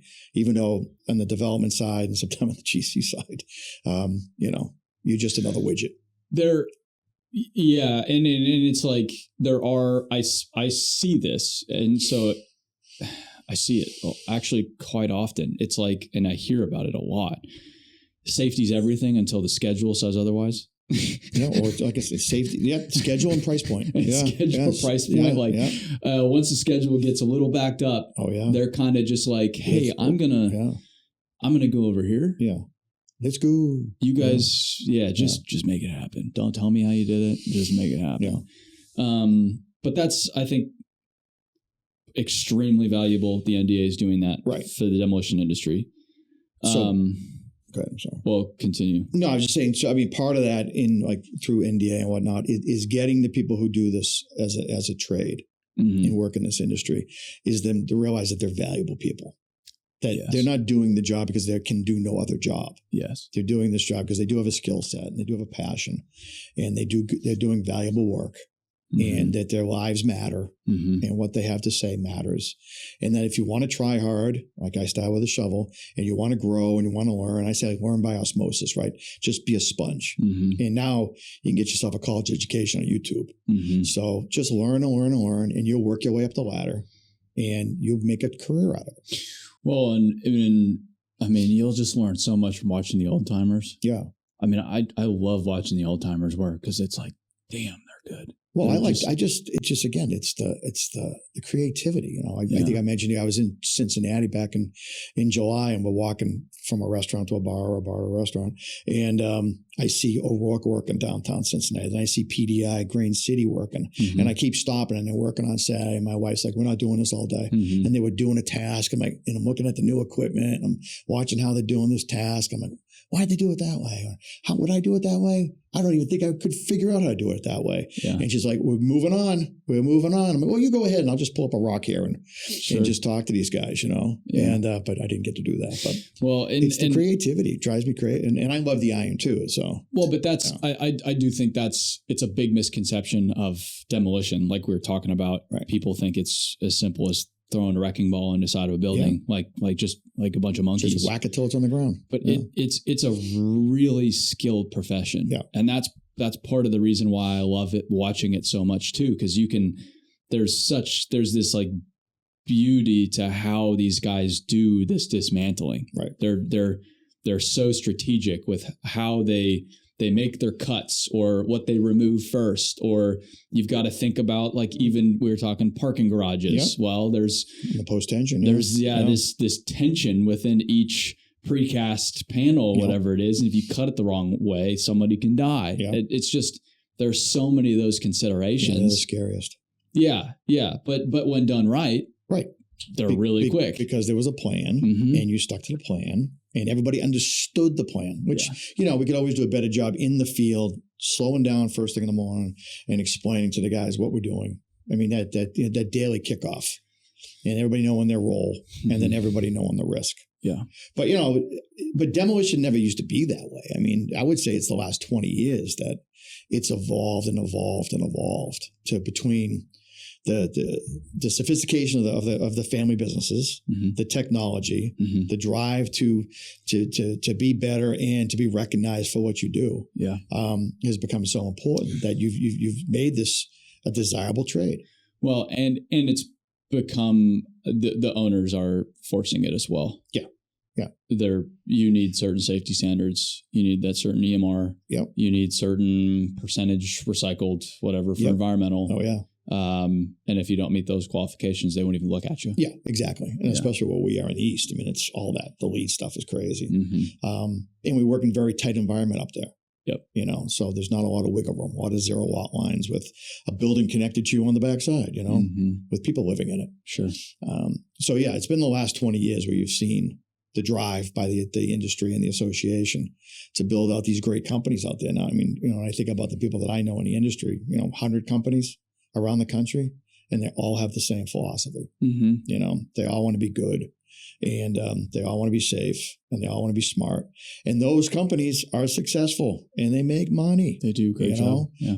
And then you can be the fast buck guy with the old beat up equipment and a bunch of guys on ads and shovels. And if something happens to you, I'll just get another one of you. And they're struggling every day, making a fast buck. So the long game pays. And doing it right pays. With so that's kind of the safety, et cetera. NDA, you have the annual convention. Yep. Which I think is one of the best industry events. I've never been, unfortunately. Never been. No. It's always... Why aren't you got to come to Phoenix in February. I know. I do. I'm always out of the country or something. You're from Arizona. Yeah, I know. Yeah, I would love to be in February at Phoenix in February. I would love nothing more than that. I'll give you a free ticket and everything. Yeah. Hey, there we go. But it's cool what you guys have done, because there's a huge expo side of the convention, or what's the... So it's the live demolition. The live demolition. Yeah, where it's the only thing... And again, we're competing. You think about, every 3 years we're competing with Con Expo. We're competing with World of Concrete. All great shows. Yeah. Con Expo's crazy, I've only been a few times because that's about all you can take. It's just too big. Yeah. But, and again, and honestly, it's kind of the same thing every few years. Every single year. Yeah. Every 3 years. Yeah. It's crazy. But the convention was dying. It was dying. I mean, it was sort of like, are we going to, you think up until like 2013, 14, 15, certainly through the recession in 9 and 10 almost killed us. That one of the things about transitioning to an association management company, they had experience running conventions. And that's where, between that and our convention chairs, they came up with the live demolition, because we were losing vendors because we're a small show. So expensive. That's why we pulled out of Vegas, because it's just too damn expensive. It's insane. And you lose your audience. It's but like then Vegas is wondering why tourism's going down. Right. They're like, we're so poor us. It's like, no, you're charging ridiculous sums of money. The cost of loading out a trade show. Poor me. Yeah, whatever. Moving a Volvo 480 with a high reach into a convention center. That don't cost you nothing. So we were losing our bandwidth, and then when you did have a show in Vegas, you lose your audience because you're in Vegas. Or if you have it at Disney, you lose your audience because you're taking your kids to the parks. Of course. But when they came up with this live demolition concept, is to find an outside venue that you could bring people to. You could have all your vendors with all of their machines, any shape or size, with any and all attachments. And we're wrecking concrete, we're wrecking steel, we're sorting, the Brocks are there, the robot machines are there, the small machines are there, the hugest machines are there. And you get to go and sign up and go sit in the machine and run it. Yeah. For 10 minutes or whatever, and talk to the vendors. And it's probably the savior of the convention. What was the first year you did that? Probably about 6 years ago. That's about right. Yeah. I had And never I'm seen it before. Trying to think where we did it first. Maybe Texas? Could have been San Antonio. Or there's Southern California, maybe? No, it was definitely been in Texas a couple times. It was in Phoenix. Phoenix was unique the last time we were there because one of our members was wrecking a mall. BCS? Yeah. They were wrecking a mall. So we had it at the mall. I know. But unfortunately, they had permitting issues, so we couldn't wreck. I know. So we had to actually bring material in. Yes. The mall. Got caught up. Yeah. And then, we had one in San Diego, and it was on so there you go. Yeah, but it was on a college campus right on the Mexican border, where I basically almost drove over the border trying to get there. But it was like on a swamp, and it rained. Okay. So we had to import so much gravel that it would kind of wipe the budget out. So they're working hard now to have like consistent locations for the convention with repeatable results. Sure. We had it in San Antonio, and Robles one in Jerome, and they donated space and they donated materials and equipment and at their yards, so it saved a fortune. Well, and it's not like 2 excavators. No, it must have been 30 machines this past year. It's a lot of equipment. It's huge acreage. Yes. They put a big tents up. They do education. They do food. Bring your kids. Yes. And anybody can try out. You want to try out a big processor, on a high reach. You've never run one before. Get in. So can anybody come to this, or what does that look like? You just gotta buy a ticket. Yeah, but if I'm like a student. There's a student discount. Is there a student discount? Yeah. Good for you guys. Yeah. Okay. Yeah. All right. And I'm pretty sure you can buy a pass just for the live demo. Really? Yeah. I think that's great. Yeah. I think that's really Instead great. of the whole pass, which gets you in the convention center and then all the events and the education and the banquet. And again, it's a big get together too. I mean, it's friends getting together, they haven't seen each other for a year. Yeah. Bringing their people with them, showing them what, a lot of times if you're small demo guy, you don't realize what demolition does around the country. You also, if you're a small demolition guy, you don't realize that guy in Texas got the same problems you do. He's got money problems. He's got insurance problems. He's got people problems. He's got HR issues. He's got equipment issues. No one has those issues. Financing issues. No, you're being a little outlandish with those. Yeah. I learned that. I'm like, shit, that guy from Texas got all the same crap. I'm not all that fucked up. I'm not messed up that bad. Yeah. They have the exact same issue. But they had some solutions. I'm going to take that home with me. Sure. But now bring some people with you and get your people talking to their people. Their project managers, your project manager, your field supervisors, building a relationship. Now they're connecting through social media and they're making friends. Because I think that's a flaw with a lot of traditional association stuff too, is it's just the ownership coming to these events. It's like, that's great, but like everybody, the ownership's they're not the ones dealing with a lot of the problems. Correct. Everything rolls up to them, but they, and I'm saying this, like, that's not their job. Their job is to run the business.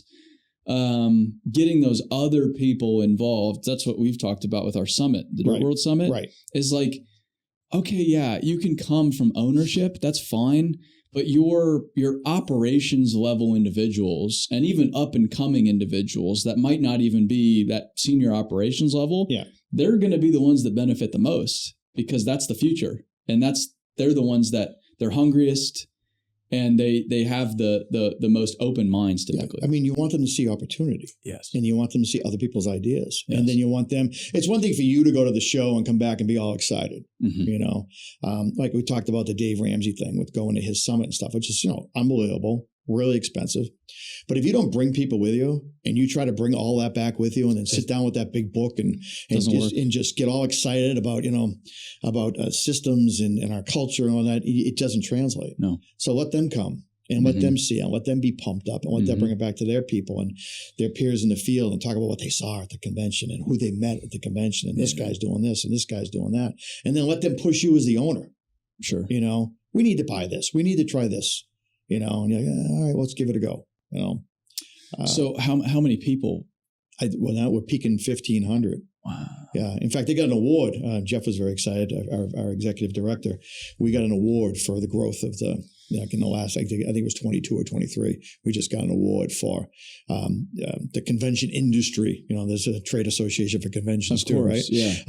For the growth and for the live demolition, for the innovation of the live demolition, which saved our convention. Yeah. Because it's innovative, it's hands-on, it's different. Well, you guys are really the only ones doing that. Yeah, nobody's doing it. It's just people. I think one of the scrap associations, somebody they're starting to steal it from us. Maybe I have seen it with scrap. Live demolition is trademarked. Yeah.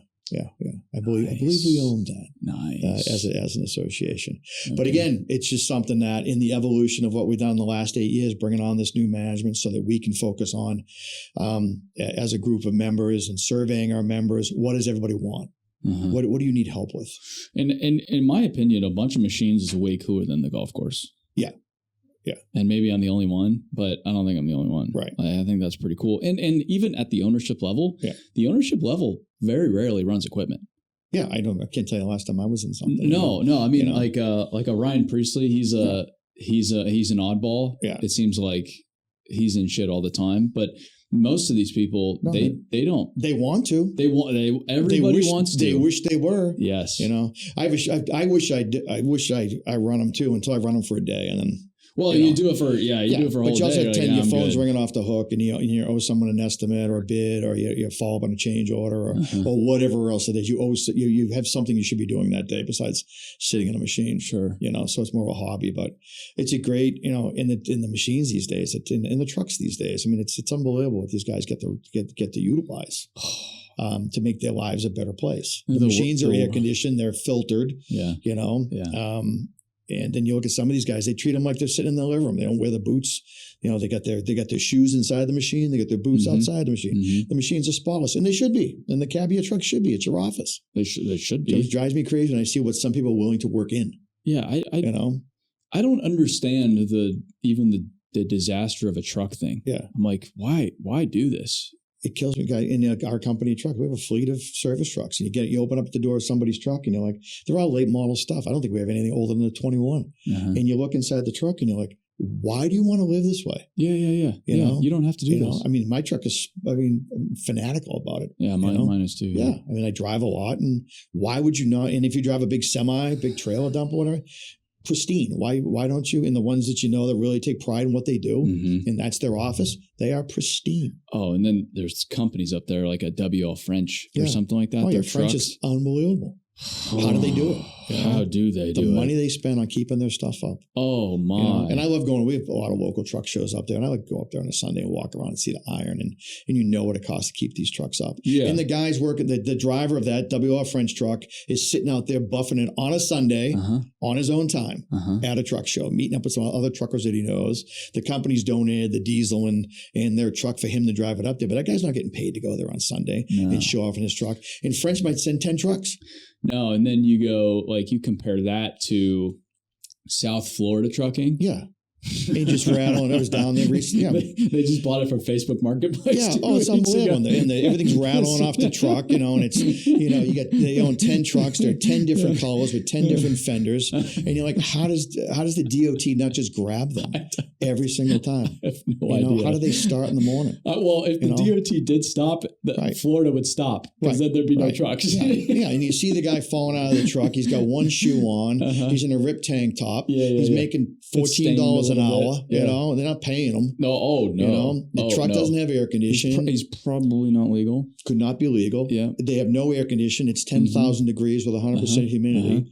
And so you treat them like shit. So what do? They treat their equipment like shit because it's a job. It's not a career. Yeah. The guys you see like working for French, Vinagro and those trucks, that's a career. Oh, you know. Oh, they've got a guy hand painting trucks. Oh yeah, all their trucks are hand painted. They're all hand painted. Yeah, yes. Yeah. Guy's like got his finger up here and he's just doing this with this tiny little brush, and he makes them all the same. Yeah. There's not. They don't put decals on their trucks. They're all still hand painted. Which I used to do a lifetime ago. Now I got a decal guy. You know, because it's efficient. You know, the decals look good, but there's nothing like the hand painted. No. But even their excavators, the same thing. They take pride in it. Mm-hmm. The machine, everything runs, right? Because none of their trucks are sitting on the highway waiting for a service truck. No. Because they got a fleet of mechanics, but they spend the money, they invest the money. Yeah. And obviously it pays off. They're very successful. Yeah. That family's done very well. Boy, have they. So that's the convention. And then the last big bucket here is the whole certification thing. Yeah. That you guys have, which is just waded into. Tremendous. And it's something we've wanted to do for decades and told we couldn't do it. I've never heard of an association actually doing this. Right. And maybe there is something somewhere. It'd be like cranes, because it's required in cranes. They have a program. But it's required. Right. Like, whereas demolition. Nope. This is just an industry coming together saying that we're going to create, we did surveys and we're going to create a standard that we can show the people that we work for, what a certified demolition professional should look like. So the first one you went after was supervisor, was it? Yeah, the CDS, so the certified demolition supervisor. Okay. And we started that back in 2001. We started building it out. Holy shit. The process. Really? And it took 2 years. Okay. Because we launched it in 23. Yeah. So in 2001, I got a phone call from I was going to say, because you launched it not that long ago. Right. So it took a while. When COVID got in the way, because we tried to do it remote. Yeah. Again, so you got 9 people on a certification board. Everybody's a volunteer. Oh, you mean 2021? 2021. Okay. Yeah, not 2001. No. Okay. That sucked. Yeah. I was going to say, that's not right. Yeah. We're very we procrastinated a lot. Yes, because I remember talking to Dawn about it, because Dawn was involved in that process. Dawn's still involved. Yeah, involved on the board. We can't. We're supposed to rotate everybody out because it is a board. So it has a chair and a vice chair and a past chair, and then you have members, and you're supposed to rotate out every 2 years. And because of COVID, I was the original chair. I went 3 years. Tim Ramone was a chair, and now Tim Harmich from Harmich is the chair now. Okay. But we're all still involved.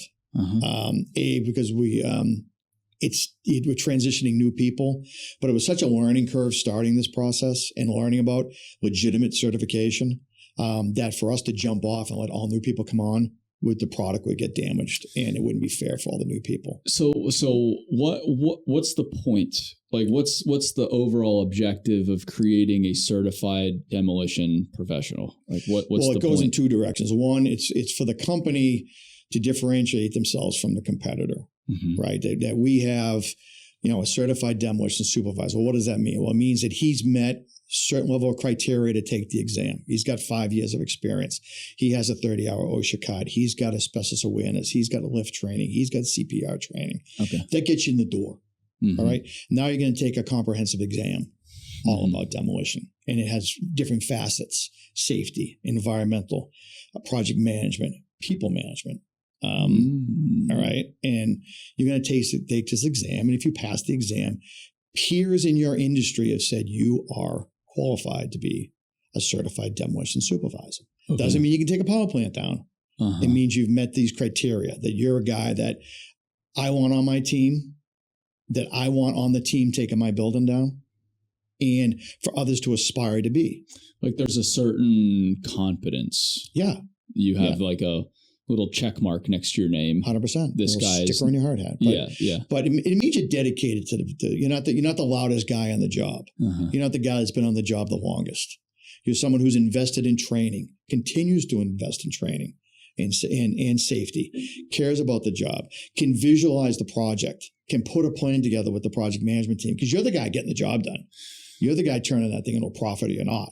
So, and I would say that is the most important position within the demolition industry. It really is. Yeah. And so that's typically like that foreman level. It's we call it it's a supervisor. Yeah. So it could be a working or non-working. A lot of these guys are non-working supervisors. But like field level. They're field level. They're absolutely they're boots on the ground. Yeah. Now, they could be on a small job. It could be him and he could be the operator with 3 or 4 laborers. On a big job, he's the boss. He's doing the GHAs. He's doing all the planning. Project manager is just feeding them budgets and paperwork. You created this board to sit down. Like, step one is sit down and even just define Right. what they need to know. Right. So step one is to sit down and say, how the hell do you build a certification program? Which is a great question. Right. And so luckily we have a person on staff who's named Jenny Casera, whose passion in life and who went to school for it is to build accredited certification programs. She's built tons of them for different groups and associations. So she was the guide. We were the content. And we went around, we built out a board of industry professionals, all demolition guys or people in the demolition industry, different size companies, different geography. So we've got people from all over the country because demolition is different all over the country. And then we survey the membership. What do you see that you need in a supervisor? And from that, we started building out, a curriculum and to build out questions, to start building out an exam. And to write questions, hundreds of questions, and then come up with the answers to those questions, and then come up with the wrong answers for those questions. Do you know, what's an example of a question? I mean, it's going to be something simple as, a trench. An OSHA specific requirement for a trench, length of a trench, depth of a trench, 5 feet, ladder requirements, distance to ladders. Could be fall protection, feedback from the edge, leading edge of a, I see. It could be, taking out of, if you're cutting an I-beam, process of doing that and rigging. So there's a little bit of math in there, a little bit of science in there. It could be, figuring out loads. Loading out debris, tonnage, laying out a job site. Okay. But it's safety number one, and they're all weighted different, right? So there's so much in safety, there's so much in environmental. There could be it could be a questionnaire about environmental knowledge when you come upon something that could be asbestos. What do you do? Sure. Yeah. Sure. So from that, we created the exam.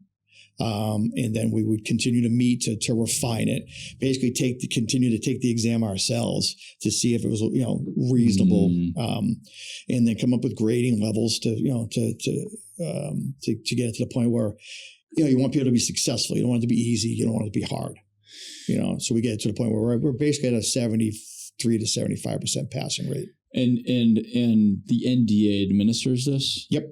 Through a third party, because it's proctored. It's a proctored exam. We Sure. do one. We did one last year at the convention, but it's tough to get. Pay for the exam, send you guys to the convention, all that. So you can now you can do it remotely with a proctor, or you can go to a third party testing center and take it. We just got that going the last year, and that seems to be the better avenue. So how many people have done this? I think we're up to 160, 170. Over 100 people have passed in our CDSs now. Wow, really? Yeah, since late 23. We launched it in late 23. Huh. And how's it been received? Very well. Very well. The people who take it love it. The people who fail it hate it. Sure. But some people have retaken it and passed it, right? And again, there's a lot of guys that are on the supervisor level that are superstars that they're not book smart in the sense that they're not test takers. Yep. Which is fair. And we're building out, now that it's out in a row, we're building out better and better resources to help people take the exam. But we do have about a 75% pass rate, and that's kind of what you're looking for. So everybody can't pass and everybody can't fail. Sure. Because then it doesn't mean anything. Doesn't mean anything. And so one of the biggest marketing things right now is getting it on the street to the big general contractors, the big oil companies, the big auto manufacturers, the big engineering firms, to start writing this into their specs, so that they want on their team a CDS. And we're seeing that happening now. Okay. We need to be doing a better job at it. So now the next level, you've created it. Now it needs to be recognized. And you can't, until you have a product, you can't market it. Right. I see. You could market it first, but we didn't have a product. I see. So getting it out, so then it has deeper teeth, right? Municipalities, big cities like Detroit that has such a big demolition program.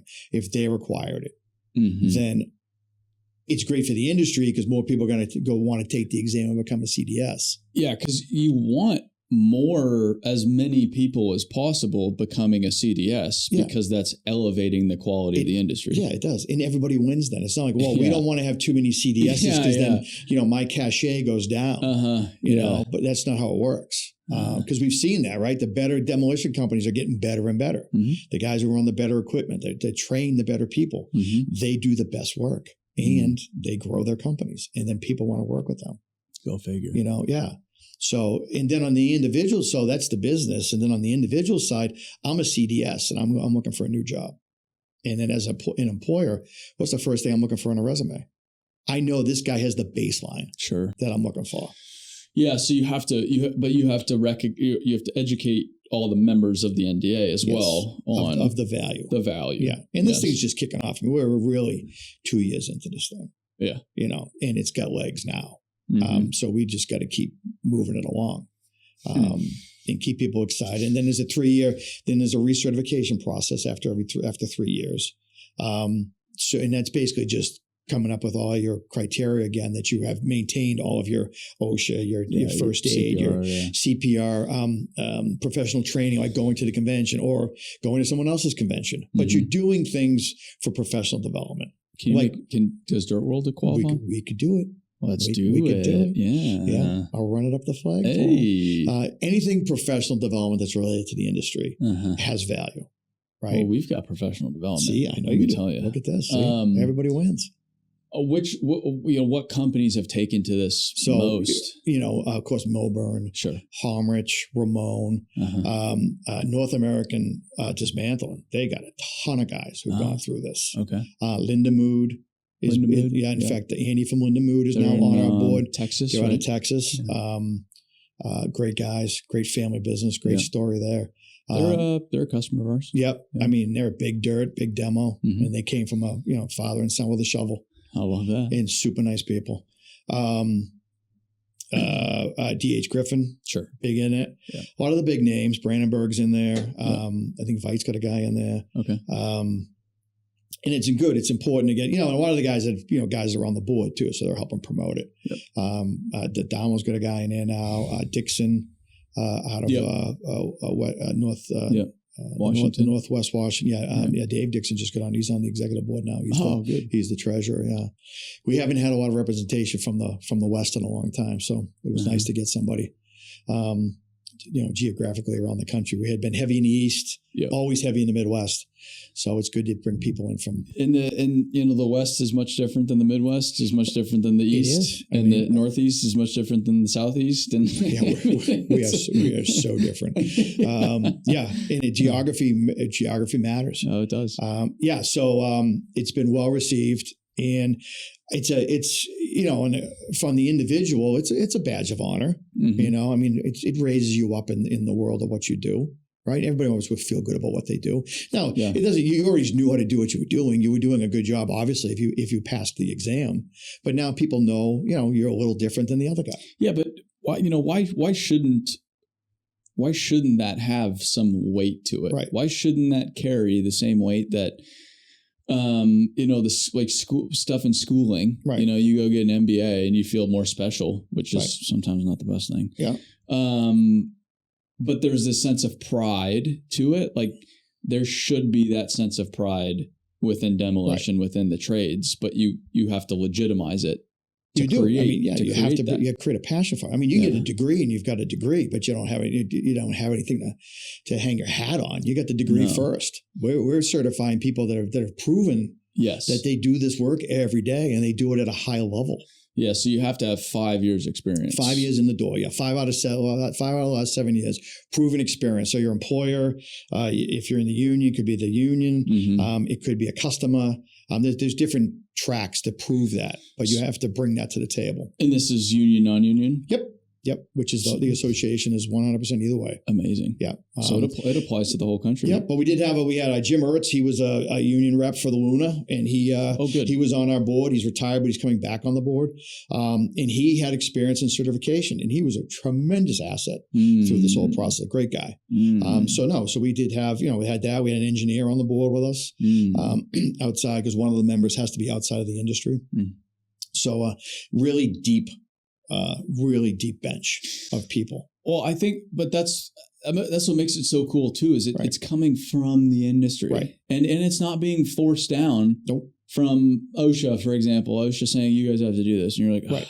Fuck. But now on our end, we want to push OSHA and the Corps of Engineers and the TVA, and that how important this is to be in their specifications. But I feel like that's how it should be. Right. I mean, I appreciate some stuff coming down, top down, but I think it should be coming bottom up too, for lack of a better term. Like, it should be pushed from both ways. You have to. I mean, to some point, you have to sell it. Yeah. But this thing has been so meticulously built by Yenny and the team that our goal is ANSI accreditation. And it's being built. That's why it's just so methodical, so many just pain points to get there. And that's like the federal stamp of approval, essentially. Basically, yeah. But it takes years. Mm-hmm. It takes X amount, I don't know the number in my head, but it takes X amount of people who have passed the exam and recertified the exam. So legitimizes the product that ANSI will look at it. But they have these requirements. And Yenny is just so specific about, how this thing has been built out. This has been methodical. This hasn't been a bunch of guys just having some beers and saying, hey, let's throw some questions on a test and make ourselves look better. And you're a CDS, I mean, we're not CDSs. I mean, they told us we could take the exam and become CDSs because we wrote the exam. I said, well, that doesn't make any sense. That's not fair. I don't need that. I didn't earn that. What's ANSI? The ANSI standard, the ANSI, So it's but they're another. They run their standards run concurrent, in line with like OSHA standards.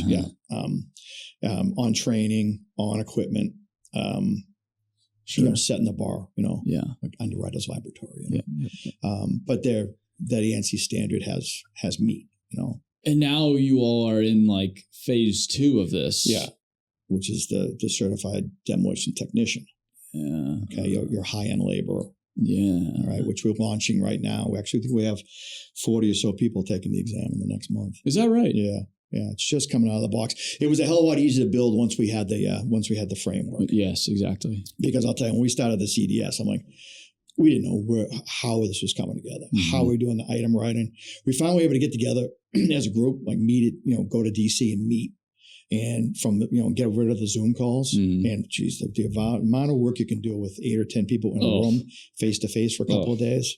Yes. And everybody that's on the team and even new board members, they're so passionate about this and they get so much out of it that we all keep going. They say, listen, we're going to go to DC in October on this date. Or we're going to go to Chicago. And everybody goes, okay, I'll be there. Everybody shows up. How are you paying for this? Does every company just kind of... And the NDA funds it. The NDA funds it. Yeah. So we're a separate board. We're an entity of the NDA, but there's a wall. There's the executive board doesn't have control over it. They give us recommendations and we run with the recommendations. And then when it comes to creating criteria for resources, the safety committee can create criteria, but like the NDA in the NDA safety and the NDA foundations of demolition, they can be part of the criteria, but they can't be the criteria. There have to be other resources. It has to be, we have to be a separate entity. So the NDA funds it, and then the cost of taking the exam will eventually cover the cost of it. I see. But right now the NDA has budgeted money to get this off the ground. Because it really is a member service, but at the end of the day, it has to fund itself. Yes. Now the certified demolition technician, that's that more sophisticated labor level. It's a 2-year, you've been in the industry for 2 years. Okay. You're more of a skilled, right? So it's more so about the fundamentals, safety, number one, a little less leadership, a lot less leadership. Yeah. But you could be a labor foreman. You could be a burner. You could be a skid steer operator, depending on what market you're in, or you're running Sherpers, or you're running demolition tools. You're doing rigging interior wise. And it's really about, again, let's start at the labor level and let's bring them up. Yeah. Right. So let's showcase these people. Let's showcase them for the company. Let's showcase them for their future with other companies. All right. And then let's show them the path to becoming a demolition supervisor. So now you're working a shovel all day long, which I hate to see, or you're pushing a wheelbarrow, which I hate to see because we have all the technology, which you don't have to push a wheelbarrow anymore. Yeah. You can stand behind a battery machine with a dumper. Yeah, go figure. And you can see a path. You've had a long day. You've been cutting with the gas cutoffs all day. You've had a long day, but you see these guys that they're now working their way up to become a technician. And now that technician wants to work his way up to become a supervisor. And there's just this career path. And there's opportunity for all sides. And the most exciting thing about it is with our workforce, we'll launch this exam in Spanish. I was going to say it has to be in Spanish. Right. Yeah, it has to be in Spanish. And that was a little bit of a fight because there's such a cost to it to do it correctly. You know, you can't Google it. You can't Google translate. Yeah, you know, it doesn't. Exam. Yeah, it's not always right, perfect. Right. Yeah. And when you think about so many of our workers coming from South America, just because you speak Spanish, it's not the same Spanish. No, it's all different. Right? Spanish in Panama is not Spanish in Nicaragua. I mean, even Guatemala is different than Mexico. Right, like 100%. they're right next to each other. It's like English in the United States. Yeah. We're a guy from Boston to California, right? And then Cuba is different. And then Brazil is a different language. And then the Puerto Rican people and Dominicans. And so it's been a process. But this September, we're supposed to have that done. And that's going to change everything. So imagine you're on the immigrant side and you're working demolition and you want to do better for your family. And now you can start elevating yourself, you know, and you're elevating yourself for your company. You're elevating yourself individually. You're elevating the market. It changes everything. And so the goal, I mean, you'll eventually build out this whole framework. I'm sure operators on the list. Right, operators on the list, and like micro certification. So then for the CDS, it will become, you know, almost like, you know, badges, like having hazmat certificates, you know. So you'll have other, you know, to extend your knowledge base. Okay. Because maybe you're a guy that just takes down 4-story buildings. That's cool. Yeah, you don't need the interior. But maybe stuff. you're a guy that just does interiors, or maybe you're a guy that's you know, working his way up the pipeline to be taking down power plants. I see. We're working at a whole different level. That's the power plant stuff. Right. A different world. Yeah, it's another world. Yeah. Right. But everybody's getting in them.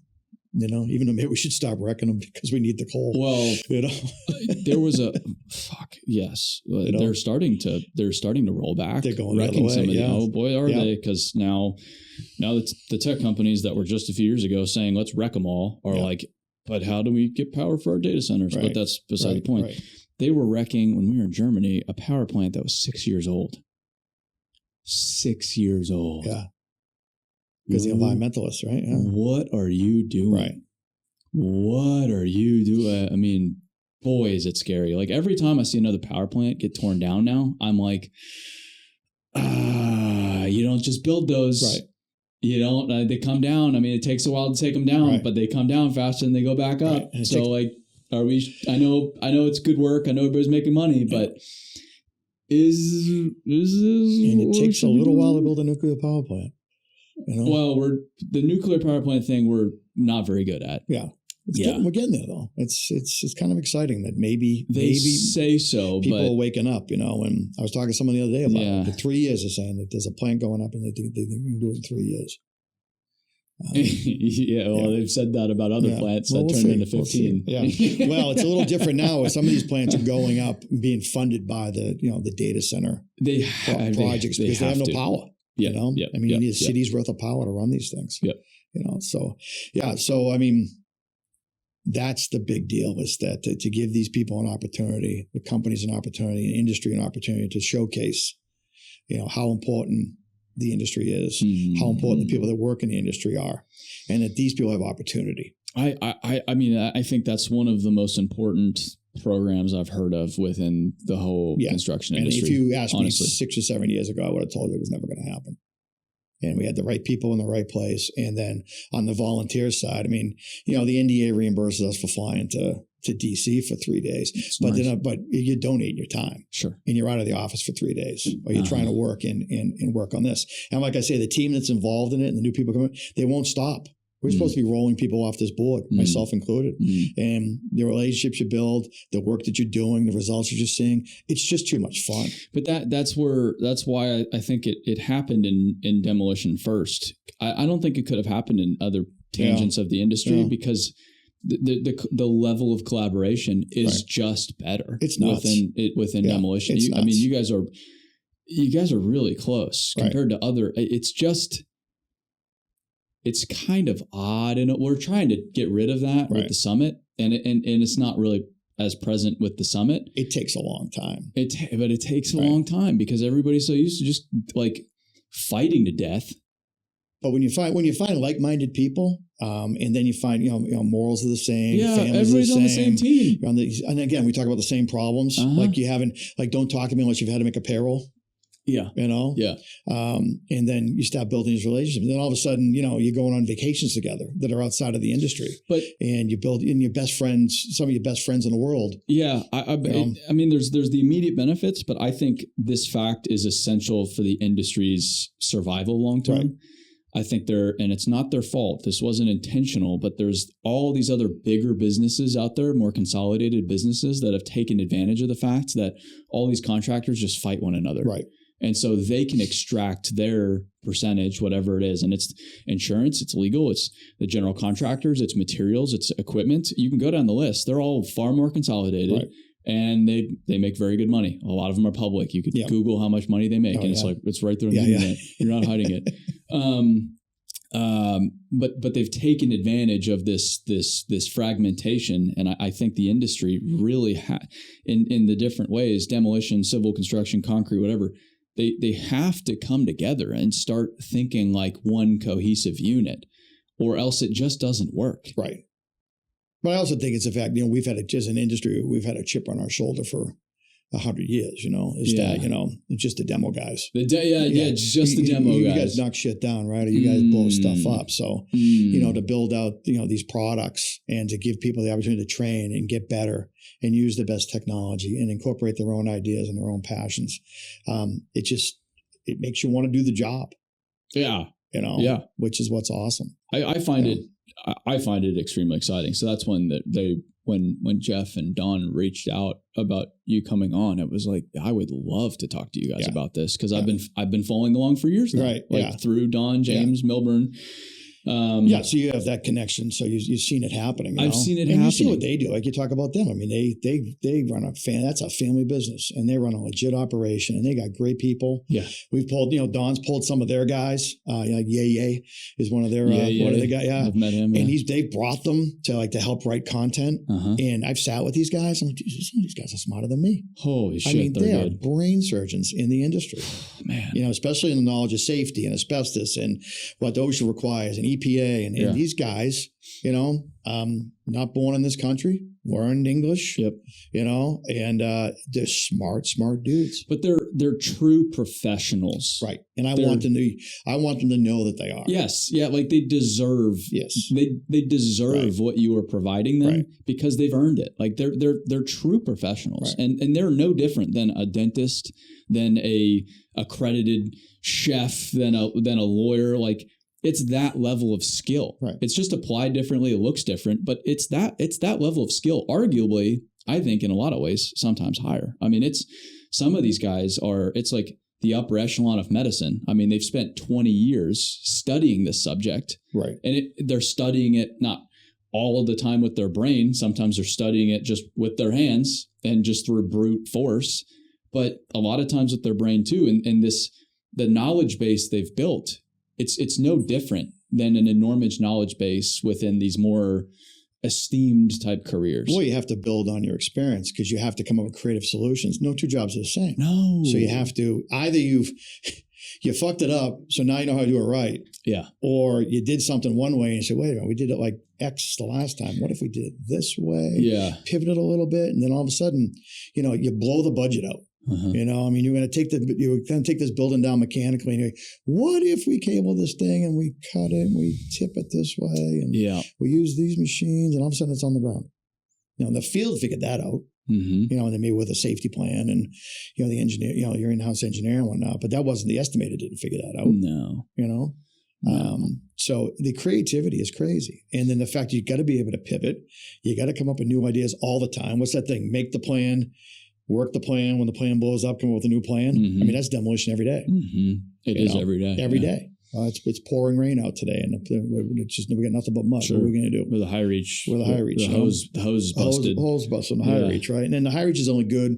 High reaches they're methodical machines, but they're slow. They're really slow. Yeah. So you're going to get down to a certain elevation, and then you're going to take that out of service. You're going to bring the next machine in. But then, and then the high reach guys, not everybody can run a high reach. So No, and not everybody has a high reach. No. Like and sometimes you just want to hire them out, let them do the work, and then get that machine off the site because it's such a specialized machine. Yeah, and they require a lot of space and. Yep. And it takes a lot of trucking and a lot of putting together. But so many jobs, like in our market, they're so tight. You got to have them. But they sit. I always say they run themselves out of work. Well, a friend of mine just ordered one, and he has the option. It might even be an oil quick boom, but the option for the excavator configuration. Yeah, most of the guys get the short stick. Yeah, so you can just your utilization. Yeah, you can keep it pretty good. You can do like 3-4 story down wrecking, and then you can be low doing foundations and whatnot on those machines. But then there's usually you get the support machines with the hammers on them because you don't want to put a hammer on one of those. Yeah, well, and wreck them. Yes, I mean up high. Some of these big machines, it's amazing the weight of a hammer you can put up there. Oh, the work tools you can put at height. Like you don't. It's hard to conceptualize it sometimes, but then you see the tool and you're like, wait, that can go how many feet up in the air? And that's and like it can function that high, and you have that much weight that far up, and your machine's not just waving back and forth like about to topple over. You just wait for the boom. The weight of the tool at the top of the boom, the whole stick should come off the machine. And the engineering is phenomenal. Yeah, and they've just gotten better and better as the demand's gotten bigger and bigger. Like Volvo and Canon, they wouldn't spend the money if they weren't making the money. No. So they continue to innovate because of the demand. And because we got less people, want to do, what used to have 30 guys in a job, you're doing with 10 because of the technology. Yeah. And then you've got the aftermarket guys that do some crazy cool stuff too, like K-Tag and Concur. And then you see the stuff to build on the Liebherr platforms, like the one that Harmich has. And it's just insanity. The Liebherrs, I'm telling you, those Liebherr machines, those demolition machines, that's the cat's meow right there. It's awesome to watch. I'm not sure I want to pay for one, but I'm happy I'm not paying for them. But they seem to be working out. Boy. But again, so when you start, if you think about one before high reach machines, and then the first high reach machines comes out, and comes out. And then you're the cat's meow, right? You got the newest toy in the chest, and now you go out and market that machine, and now people are hiring you because you have that machine, and then everybody else starts getting the high reaches. But you have to. But then now the client says, "Oh no, where's your high reach?" Yeah, no, we want to write it in the spec. So we're doing the same thing with the certification. Initially you're going to be the cat's meow, but then it's going to get to the point where it's going to be we're going to get it to the point where it's going to be demanded in the specification. But just like, what's the low hanging fruit? Everybody on the job site has to have an OSHA 10 card. Your grandmother get an OSHA 10 card. An OSHA 10 card means nothing. You never don't have to get recertified on. It's just a dried up piece of paper in your wallet. And most of it is completely irrelevant information. Right. Yeah, I mean, that is like, even the 30, it's like, maybe 10% of this is helpful, but a lot of it's kind of junk. Right. But at least when you did the 30, it took a little bit more than a 10-hour class that someone did in 5 hours. Yeah. But that's the low hanging fruit, right? That's the bare minimum to get one of our guys on a job site is an OSHA 10 card. No, and I get why they have it, and it does show some level of commitment or some level of understanding. So I do get it. Like I think I'm overly critical, but you need to have the OSHA training for the lifts, to be in the boom lifts and the big scissor lifts. Well, that's for good reason because a lot of people have fallen off those. You get launched out of those things not being tied in, right? But then there's still the battle of being tied off on a scissor lift, And if I'm on a 19-foot scissor lift, I'd rather take my risk. I'd rather jump, But if I'm in a 60-foot boom and it's a catapult, I really want to be. It is a catapult. I really want to go along for the ride. And you don't really appreciate how much those things move around. Move so much. Oh, do they move? And it is not comfortable. We had some guys in a 135. JLG 135 recently, and you couldn't put me up in the thing. And they killed it. And I'm like, and you watch that move. One of those guys, two guys in the basket, and one guy moves and the whole machine's going 5 feet in either direction. We were in a salt mine underground in Germany. And they put us up, it was like 100 plus feet up in the mine. In the mine. That's crazy. These monster caverns underground. And these guys have to go up there with poles and knock the salt and scale the top. Yeah. So shit doesn't fall on the guys working below for safety. Yeah. And they were just like, don't move around too much because the whole thing sways and you're 100 plus feet up. It's crazy. And those guys are working from it all day. No problem. I mean, we had harnesses on, obviously. Yeah, but still, that's an amusement ride. It's an amusement ride. Right. Yeah, that's not a stable But that's all platform. anybody uses anymore. I mean, you go on a job site and there's 50 boom lifts. There's 50, the rental companies are just loving it. But that's what's on the job. We're not scaffolding the buildings anymore if we don't have to. There's that cost is gone. Yep. We're not using ladders. We're not standing on the top of a 6-foot step ladder because everybody's using, it's cheaper to get $450 a month, gets a 19-foot scissor lift on a job. Yeah. Get the scissor lifts there. Yeah. Put the guys in the lifts. Run safely. Run safely. Make them better at what they do. I'm really excited about what y'all are doing. It's super cool. It's crazy. On top of that, we built out the foundations of demolition, our 40-hour certification program. That was just like right after we started with Smith Buckland. It was another thing that we said we could never do, like have a certificate program where you gave people, project management, field engineering, estimating, all in, basically 5 8-hour classes, and then they got a 40-hour certificate. They said, well, you couldn't do it, and then we did it. And then we have demolition members who teach these classes. They volunteer their time. They paid a stipend for showing up and building the curriculum, and we fill them every time. We do them every quarter. We do 2 or 3 a quarter. 35, 40 people. We just did one on basically engineering a takedown with some engineer from Thornton Tomasetti and a group of people. That'd be cool. 50 people. I would love to We're there in June at this meeting. And then they said, well, it's going to die. Well, this will start out fast, but it'll die off. We've been doing it for 6 years now, 7 years now. No, but if it's good, helpful information, it's not going to die. And our safety and our education committees, they're constantly refreshing, bringing in new people to teach the classes, and they sell out every single time. But that's the main point is that's proof that it's quality information. The stuff that dies sucks. Right. It's just demand. It's your product sucks. Right. So that's why people don't want your product. And it's demolition specific. Yeah, but this is a great product. Nobody else is teaching this. No, it probably it doesn't exist anywhere else. Yes. Yeah. Yes. And then they come every time and everybody loves it. And then they send more people, which is the thing, right? So now if we've got guys taking the CBN and they're the certification for the supervisors, and they send more people, then they must be seeing value. Very good. If people want to get information on this, it's all through National Demolition Association. National Demolition Association. Go to our website. There's a certification page there.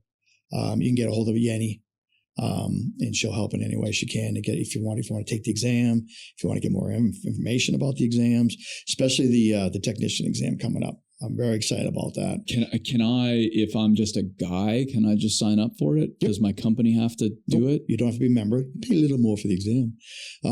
But no, I don't know why you wouldn't become a member. If you're passionate enough about taking the CDS exam, you should be a member of the NDA. And you should be, our membership is like $2,400 a year. It's low hang. It's low. Yeah. And it gets you in the door. Okay. And then start coming to the board meetings. Because now at the board meetings, we have a professional day where we're bringing speakers. We have dinner and cocktail receptions where you're meeting all your peers around the country. And the ones that really see value in it, they keep coming. And luckily, like I say, we're seeing new blood coming in consistently. And then you bring your family. This is a family business. It's a family association. People bring their wives, they bring their kids. You watch them grow up. I have friends that, their kids are in high school now. I was with them when they were babies and strollers, and we're still good friends. And I watch their kids grow up. And the convention as well, that information's it's all on the website. It's in Phoenix, February 4th. I think it starts on Wednesday, February 4th. I can make it this year. I really want to make it. I do want to go. Live demolition probably on the 5th, right around, but don't quote me. It's all on the website. And again, our buy-in to come to the show, because we have so many vendors, it's like $700-800 a person.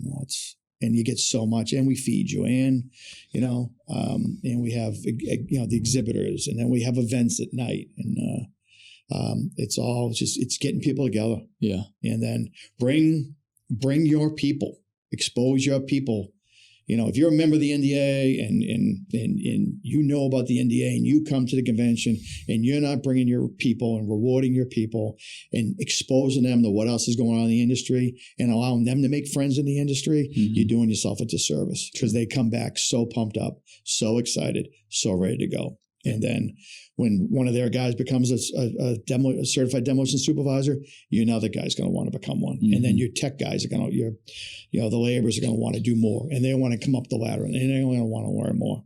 And then your business is going to go crazy. People are going to want to work with you. People are going to want to work for you. And then, your production goes up. Yep.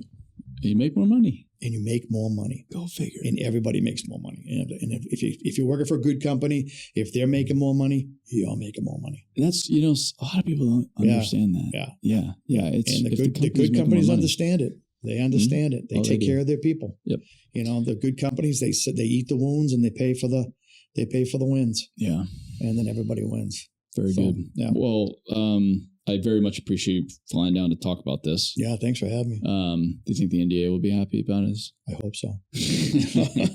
I'm free, so you get what you get and you don't regret, right? You get what you pay for, Yeah, I've been a big advocate. That's why they keep dragging me back in. And again, the relationships you build, the friendships you make. My best friends in the world are from the NDA. No, but I think you're a very effective spokesperson, unofficial spokesperson for all this too, because you're just a guy that's been in demolition. Yeah. Like this isn't your job to do all this. You're just doing this to set the industry up. I just pride if the NDA wins, right? Other than that, it's just a Friday. I'm in Nashville and hope to get on a plane and go back to Maine. But we didn't even talk about your day job. Yeah. I actually have one. Yeah, you actually have a day job. You actually build and do demolition. Yeah, demolition and concrete in the Boston area with TRM Concrete out of Plainville, Mass. And they let me do what I want to do when I want to do it. So it's a family-owned business. Sure. It's been great to be able to, bring them into the demolition a little bit.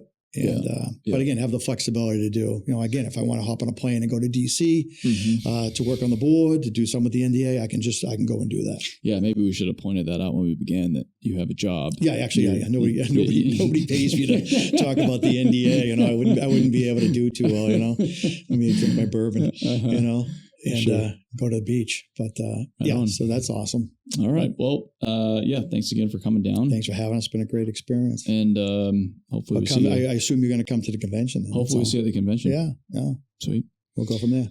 All right.